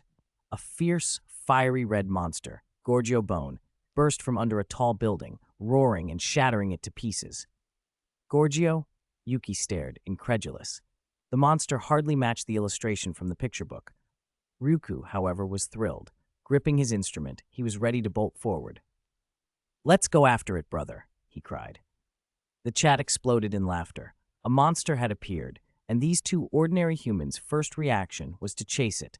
Classic sign of an Ultraman host. Ryuku's bravery fit his name perfectly. "What are you talking about?" "Run!" Yuki pulled him back. "But this is a once-in-a-lifetime opportunity," Ryuku insisted. "I'm a scientist with dignity. I will never run away." The word scientist sent a ripple through viewers. In Ultraman lore, those three words usually signaled a Hikari-type host, the plucky, dedicated scientist archetype. But no sooner had Ryuku declared his resolve than the monster turned and locked eyes on them. Ryuku's brave face wilted into an awkward smile. "Let's run instead." And they ran. For fans watching, this scientist doesn't look very heroic, right? But Hikari quietly approved. Well done. A realistic scientist should prioritize survival. Ryuku, not built for running, soon lagged behind. Panting, he spotted a shared bicycle by the curb. An idea lit his face. Of course. Take the bike and escape with his brother. He jumped on and pedaled off, grinning. Yuki heard the sound of wheels and turned to see Ryuku racing past. "Yuki-Nissan, run faster," Ryuku taunted before darting away. "Hey, you can't just run off alone," Yuki shouted, half angry, half amused. Ryuku's smile widened. Why panic when you can outpace everyone else? They raced across a bridge, Yuki chasing, Ryuku teasing, keeping the bike just out of reach. The scene, innocently playful, had viewers nodding at the siblings' bond. Then Gorgio remembered it had a ranged attack. A red beam flashed from its mouth, an orb of flame that struck near them, crackling the earth and hurling rubble. Ryuku, who had been laughing seconds before, sailed off his bike like a bumper car rider and hit the ground with a groan. Yuki, who'd been teasing him, snapped to attention and rushed over. "Ryuku, are you okay?" he cried. "I'm fine," Ryuku wheezed. "Just that the deposit for the shared bicycle can't be refunded." Watching Yuki help Ryuku, viewers thought, homage. It echoed classic Ultra Brother pranks, where brothers teased each other but truly cared. The camera followed them as they staggered into a park, still bickering but keeping to the basic survival rule, run faster than the rest. Then Yuki froze. A little boy nearby had been so terrified he'd frozen, crying helplessly while his mother called frantically from farther off. Yuki's face hardened. "Ryuku, you go make some noise to distract it," he ordered. "I'll get the kid." "Eh?" Ryuku blinked. He looked from the roaring Gorgio to his own trembling self. Seeing Yuki already moving toward the child, Ryuku clenched his teeth, trying to live up to the Yuki in his name. He grabbed a rock and hurled it at Gorgio. Of course, he lacked the strength of heroes. His small stone barely reached the monster's waist, but he'd done what he could, buying time. Back on the land of light, Jack nodded and murmured, "Good kid, commendable courage." In those two lively brothers he saw the first time he'd met Hideki Go, and the feeling turned into a single word, homage. In the park, Yuki shepherded the frightened boy to safety and turned to run for his brother, but Ryuku had fallen. "It's over," Ryuku whispered, watching Gorgio gather flame in its mouth. "Ryuku!" Yuki shouted, and despite the imminent doom, ran toward him. He would risk everything rather than leave his brother. Ryuku raised a hand, unsure whether to grab Yuki's or to push him away. "Yuki-ni-san!" they cried in unison. Rumble. Gorgio unleashed its inferno. Heat and fire engulfed the brothers, and in the middle of it, Yuki and Ryuku reached for each other and clasped hands. A A crisp clap echoed. The audience cheered. It was the perfect cue. Everyone knew the drill. A life-or-death moment, a dramatic handshake, and the transformation follows. The fire became their backdrop. With joined hands as the pivot, they spun. Light burst from their bodies until they were nothing but a blazing silhouette. Ryuku, Yuki ni-san, they shouted together. The mermaid warrior and the penguin boy become one. Light flooded the screen. The Minato brothers readied themselves to transform. Their voices mingled with a faint, teasing call, but suddenly they blinked and found themselves confused. The dreamlike photon space around them was strangely calm. Several objects floated nearby. This is. Their heads ached. Memories dropped into them. Battle, ultras, rugosit, disintegration, and then understanding struck. These weren't some homemade trinkets. They were genuine Bandai transformation devices from the shady 050 company. End scene. About the ending of the saga arc, I wrote it following the movie's post-credits Easter egg. It's not that I didn't want to give Asuka and Ryo a better ending. There are two reasons. First, the timeline. It's far in the past and hard to change a classic ending. Second, character design, which is the main issue. Aside from a little mischief from the Batresians earlier, I don't like changing a character's core personality. Asuka, true to his name, is destined to keep soaring. Once he fully became Dyna, he couldn't stay on Earth for emotional reasons, even for decades. He's compelled to travel the universe and save lives. With Asuka's temperament, staying on an Earth that treats him like a savior and where hawkish factions dominate would be unbearable.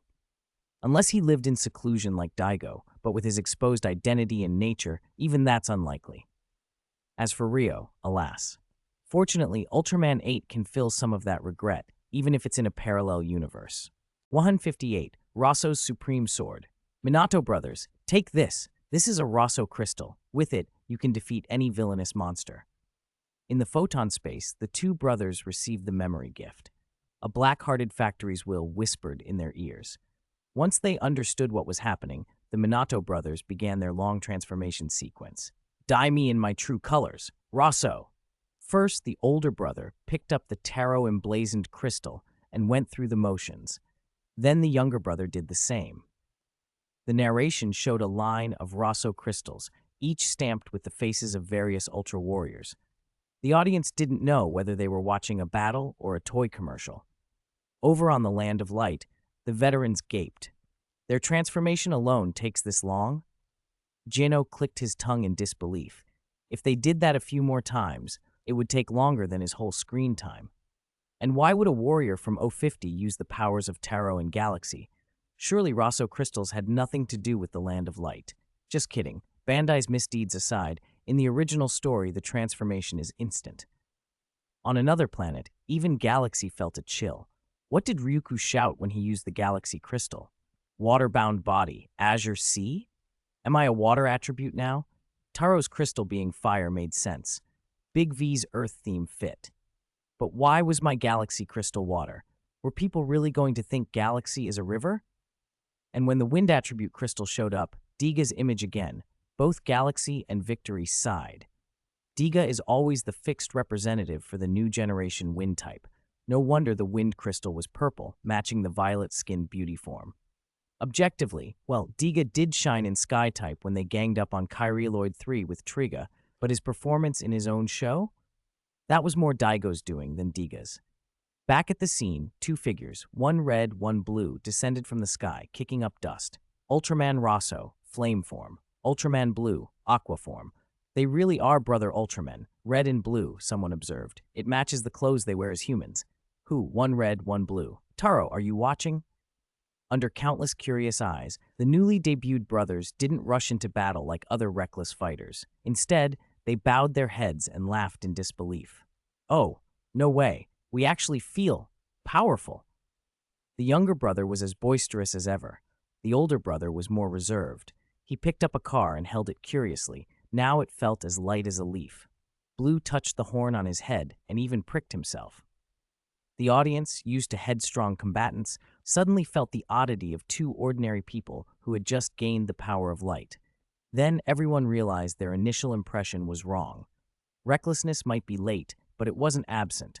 Rosso would soon learn that his younger brother became even more absurd in Ultra form. The fight began. Blue, full of energy, charged straight at Gorgio. "I'm bursting with power." He leapt high and shouted, "Rider kick!" Whoosh, boom, his flying kick landed next to Gorgio. "Hey, wait for me." Rosso gently set down the beep-beep car and charged after his brother. Good. Old Max couldn't help but give a thumbs up.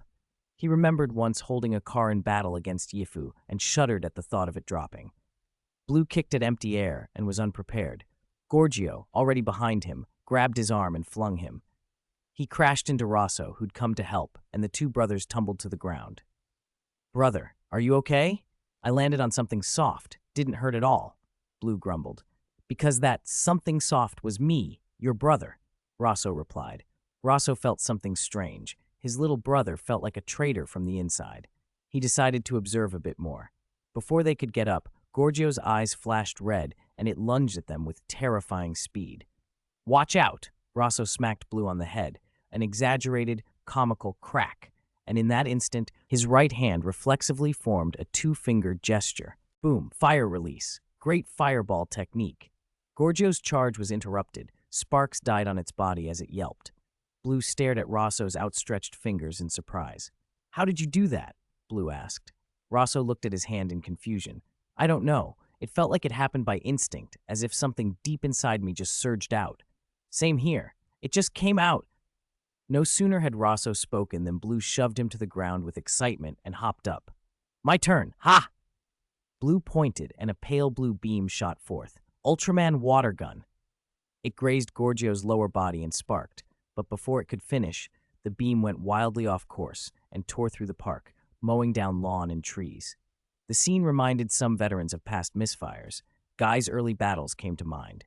General Juggler grunted bluntly, "Oh, 50 fights like this now? They don't care about reputation. Warrior's Peak keeps recycling old faces into new roles.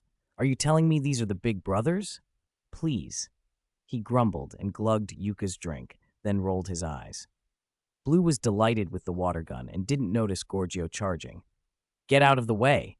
Rosso pushed him aside and engaged the monster himself, but after only a few blows, the monster's sheer strength sent him flying. This is bad, Rosso thought. Why were his close combat skills so weak? Am I a mage? Blue tried to react, but was slammed down. He rolled and saw Rosso thrown. He leapt up and grabbed Gorgio by the neck in a chokehold. Man and monster spun, each straining. Rosso rose to help, but Gorgio's giant tail struck Blue's waist and sent him sprawling again. The audience finally realized what brotherly love and respect meant in practice. Brotherly love, real. Brotherly respect, not so much. Is this precious early training footage of the brother Ultramen working on their limbs? Someone joked. On the surface, the monster fights too, but in reality, it's also fighting too, another said. Rosso's fighting too, an alien and his own brother. Now all we need is a sunset background, someone added. Rosso finally understood the source of his discomfort. His little brother was still goofing off after transforming. Filled with irritation, Rosso's gaze landed on a lush tree beside him. He saw it as if in a trance, calls of pull me, hold me, hurry and ultraweed. Images of fighters flashed through his mind. Ace, Max, Neos, Orb, 4 unfamiliar names popping up without him noticing. He reached down, gripped the thick trunk, and pulled as if destiny itself were urging him, like a king drawing a sword from a stone. Who? This kid has potential, Ace murmured, nodding as if remembering his younger self. You can't just pull it out. Plant it back after the fight. Old Max, the tree-planting ambassador, scolded mildly. Rosso, clutching the tree, felt power surge through him. This tree couldn't be wrong. Seeing Gorgio's back turn, the timing felt perfect. He gripped the trunk with all his might. Now, draw the sword, he thought. Ha! He swung the tree at Gorgio's back, shouting every heroic phrase he could. Awaken, Rosso Origin. Rosso Supreme Holy Sword. Rosso Tree Sword. Ace, Max, Hikari, Neos, all of them, somewhere, gave him a thumbs up for the sheer momentum of the motion. Guy, sipping marble soda, scratched his ear like he'd heard this before. Light particles surged and formed a vortex around Rosso's hands. The blade, if a blade could be called that, rose. Whoosh! The Supreme Holy Sword sliced through air like a dragon and smote Gorgio's back with devastating force. Gather the breath of the stars in the sky, the flowing brilliance of life, Take this! Excalibur! Slap! The tree branch struck. Ugh! For a moment, Rosso expected fireworks. Gorgio's brain seemed to flicker. But then the monster turned and looked at Rosso like, huh? Undisturbed, even a little comfortable. Rosso lowered his head and stared at the nearly shattered tree in his hands. This wasn't a supreme holy sword or Excalibur. It was just a park ornamental tree. A cheap one, likely wholesale for 100 yen. He stared at his foolish expression. Ace and the others who once wielded trees and swords all switched their thumbs up to thumbs down. Juggler, remembering some old rhyme, shook his head and recited wryly, in ancient times, Ace used a tree to behead. Today, Rosso uses a tree to dust off. The park echoed with laughter, and the brothers, disheveled but undeterred, prepared for another round. 159. Good Brother Blue Land of Light. Oh, they're still as clumsy as ever, Zeta said, watching a broadcast of the Robo Brothers' first fight. The sight of them fumbling and missing made him feel better about himself. Zero shot him a look. They're ordinary humans who just got Ultraman powers for the first time. They can't match reckless veterans. Poor technique, sloppy aim, no coordination, and the younger brother manages to make trouble for his senior. He cut himself off when he noticed Grigio, Asahi, standing nearby. Clearing his throat, he softened the criticism. Still, they rushed in without hesitation to protect others. That's commendable. Zeta scratched his head. I'd do the same. I was about as clumsy when I first transformed. Zero's expression darkened. You trained so long and you're comparing yourself to beginners? Proud of that? Come on, follow me to K76 and drive a Jeep.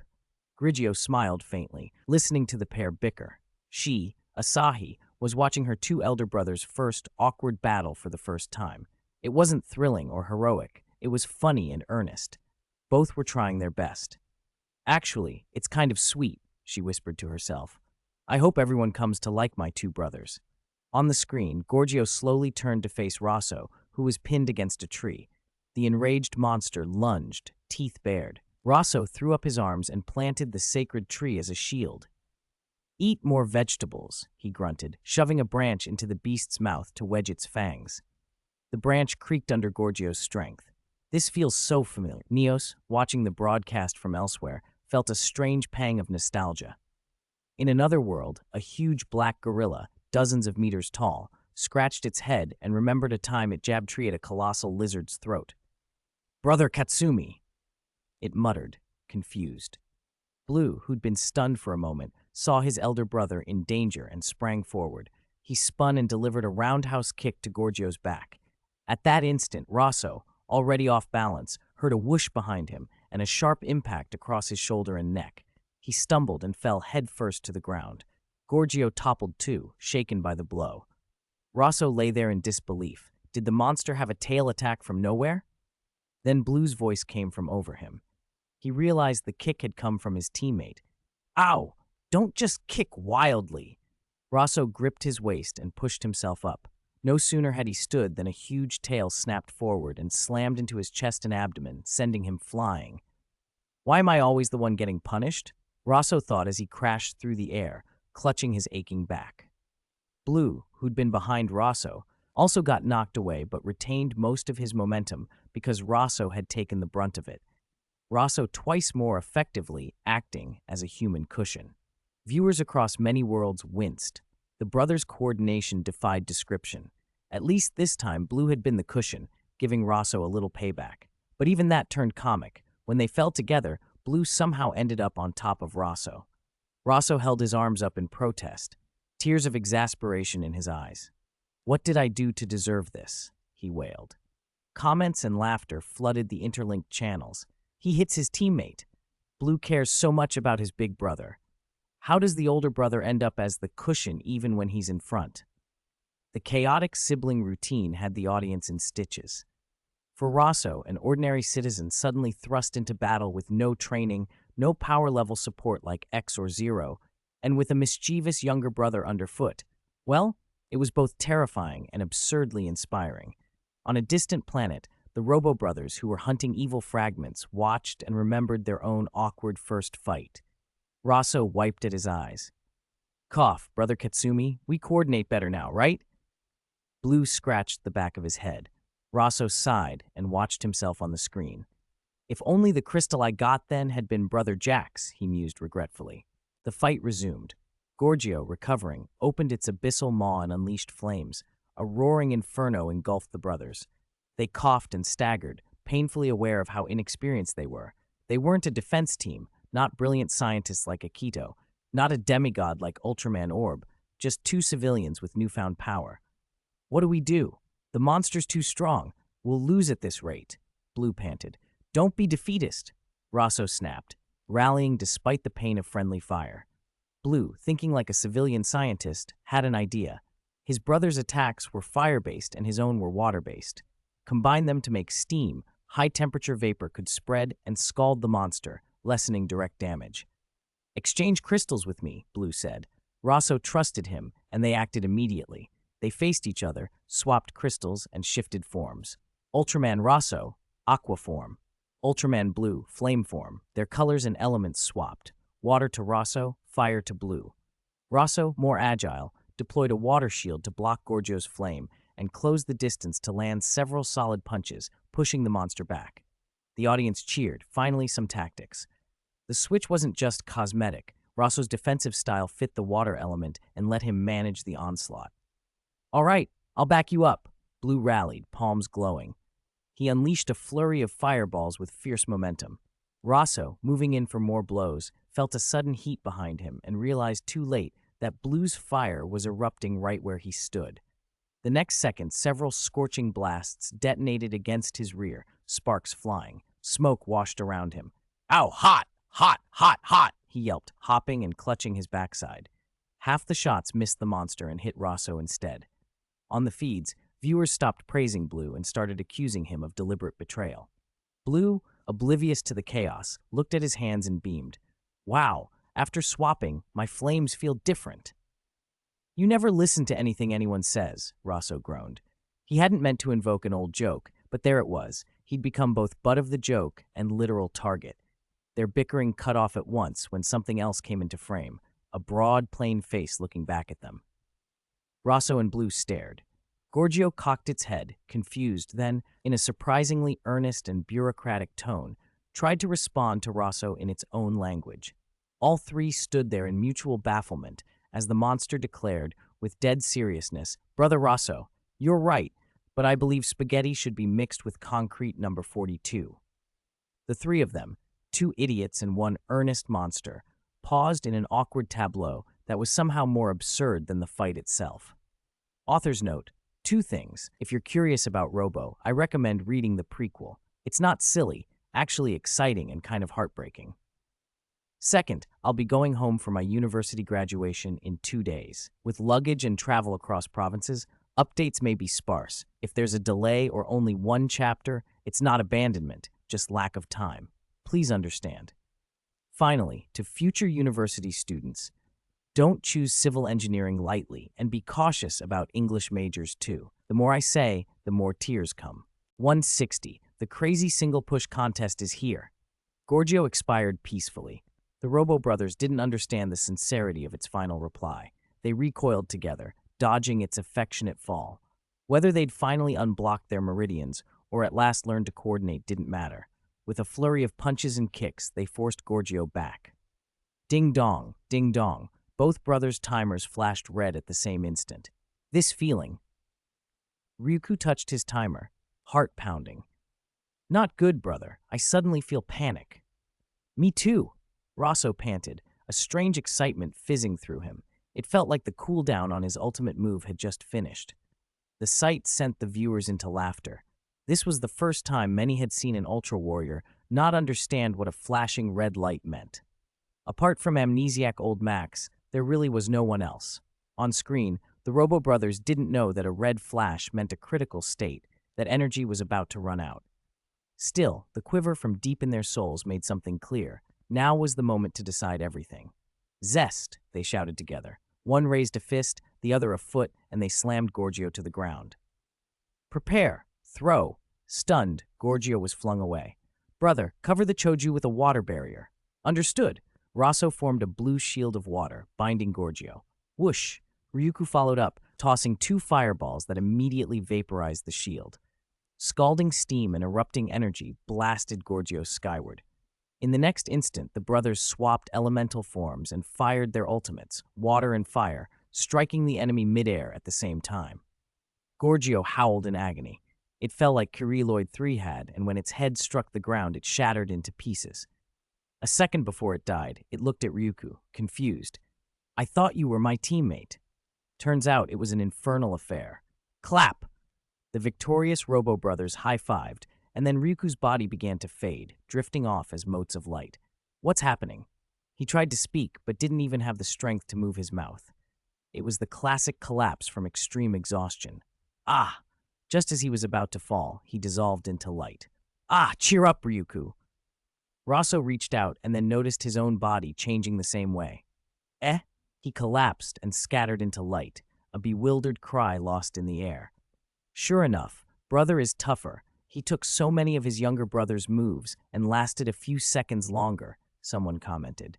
Wait, do these two not know Ultra Warriors fly into the sky after a fight? Maybe some Ultra Warriors just disintegrate into light like that. With the Robo Brothers episode temporarily concluded, their special segment ended. Bang! 6 celebratory cannons boomed on the sky screen, drawing countless viewers' attention once more. Do-do-do-do. A wistful harmonica tune played. A line of text slid onto the screen. The Fnatic one-push competition is about to begin. Throughout history, there have been many Ultra Warriors who faced countless challenges and strange beings. Among those beings are inexplicable fanatics, people whose devotion even Ultra Warriors find absurd. They may be good or evil, male or female. Their ideals may differ wildly, but they share one thing in common. Each is a fanatic one-pusher, a single-minded devotee of a particular Ultra Warrior. Even across galaxies and millennia, the threads of fate keep them linked to their object of worship. For example, Ace and Yapul, Trigga and Carmiera, Tiga. Today, we gather to showcase the most representative of these contestants. In the netherworld, deceased souls drifted. 2 cloaked figures argued non-stop. Tiga is stronger. I don't care. Trigga's better. Other souls stared at the 2 Kyriloid fans, dumbfounded, and muttered among themselves. Who are Tiga and Trigga? I heard they're the Ultra Warriors who killed them, so they're arguing about who's stronger. That's boring. For Ultra Warriors, debating who's more powerful is cheap and childish. But they can't fight here. Why? The Kyriloid in Trigga's spacetime wanted to resurrect the Dark Giants, but only Hudra died in the end. In a corner of the Land of Death, a distorted figure watched the screen. Ace to Yapul? Wait, aren't I called Yapul? What's with Yapul people? Yapul fumed. Its form twisted further, and it snarled with bitter resentment. Ace, damn you. In Trigga's spacetime, at the Eternal Core, what do you mean Trigga to Carmiara? Why can't it be Carmiara to Trigga? Carmiara protested shyly. It's the same thing, Kengo Manaka smiled, embarrassed. Hey, I heard it, Carmiara suddenly said. Call. It invited me to connect and be a guest, Kengo murmured. Zeta spacetime. Juggler's thoughts flicked, unbidden, to a certain man. Holy shit, he started, incredulous. The contestants to appear next. Could he be one of them? Impossible. Absolutely impossible. Juggler shook his head. How could I be that guy's fanatic one-pusher? I said I'd never help him again. On Earth in Robo Spacetime, Aizen Makoto, long since freed from Sirius's possession, stopped his bike. For some reason, the word Ultra Warrior always made a strange feeling swell in him, just like seeing Ramune. Hiss, am I really missing something? He muttered, rubbing the back of his head. Mr. Aizen, are you leaving? The innkeeper asked. Aizen raised an eyebrow, and in a voice that didn't quite sound like his own, said, One day we will meet again somewhere. Who said that? The innkeeper wondered. In X spacetime and Ultimate Force Zero spacetime, Rui Takada and Princess Emirana were stunned when the connection came. Tiny stars flashed in their eyes. Lord Zero! Zero. As viewers across worlds discussed the video, the narration continued. Before the competition begins, we've invited 6 guests to evaluate contestants via live connection. For atmosphere, the screen will enable bullet comments, so guests and some contestants can see the audience's thoughts. Oh, why only some contestants? Because some have already kicked the bucket. These 6 guests weren't chosen lightly. Each is connected to contestants or to the event's theme. Now, please allow the organizers to introduce our 6 special guests. 6 split screens appeared, one by one. First, the heavyweight Ultra Warrior, professor at the Land of Light University, famed for his huge chest and beloved by all. Brother, he's here. The muscular Ultra Warrior. Wow, Brother Man, I love you. I, Dr. German, officially support Ultraman, first generation. Please let me study your chest muscles to develop a cosmic hero shield. Ultraman, first generation, far away in the Land of Light, watched the barrage of comments roll by and replied into the connection with a helpless chuckle. Thanks for the love, but there's no need to emphasize my chest. It's embarrassing. Second, the Ramoon spokesman, Cosmic Wanderer, Patriarch of the Debt Kings. It's him, the man like the wind. On the ins and outs between Kurenai Guy and Juggler. Anyone want to read this book? His human host is so handsome. Kurenai Guy spat out a mouthful of soda and wiped his mouth messily. I wasn't ready. Why did it connect? Cough. Hello everyone. I'm a handsome guy named Guy. Very happy to... By the way, what's Patriarch of the Debt Kings? Humph. Don't you know why you have that title? Juggler sneered on the screen, although he couldn't deny Guy's looks. Third, the president of the Trigger World's cutest fan club, Carmiera. Wow, it's the crying cat head. I, Shinjo, formally oppose Carmiera. No one who flaunts their partnered love should be a guest. Daigo Hori, let go of me. Let me object. President Carmiera, when will you hold an offline meeting for Tiga fans? Carmiera snorted and turned away, tsundere as ever, presenting only her profile to the camera. What meeting? Go see other Tiga fans if you want. Don't bother Triga. He needs to stabilize the Eternal Core. He's busy. She couldn't hold back a smile, though, and a soft chuckle escaped her, her whole body trembling slightly. Triga can only be seen by me. Heh! Triga, heh! Kengo Manaka! Carmiera, many people are watching. Cough. Kengo's voice came off screen.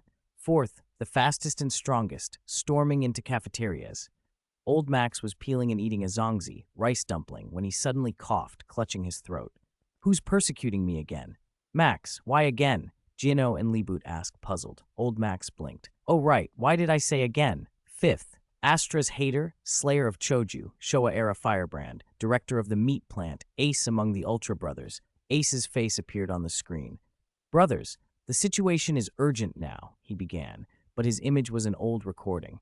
Why is everyone else speaking live and me not? Ace frowned at the playback. What's with all these titles? Astra's hater? Who added those? Hoshi, calm down, Minami Yuko said, patting him on the shoulder. Except for Orb, who had his own mystique, the guests were heavy hitters. That made viewers even more eager to see the 6th guest.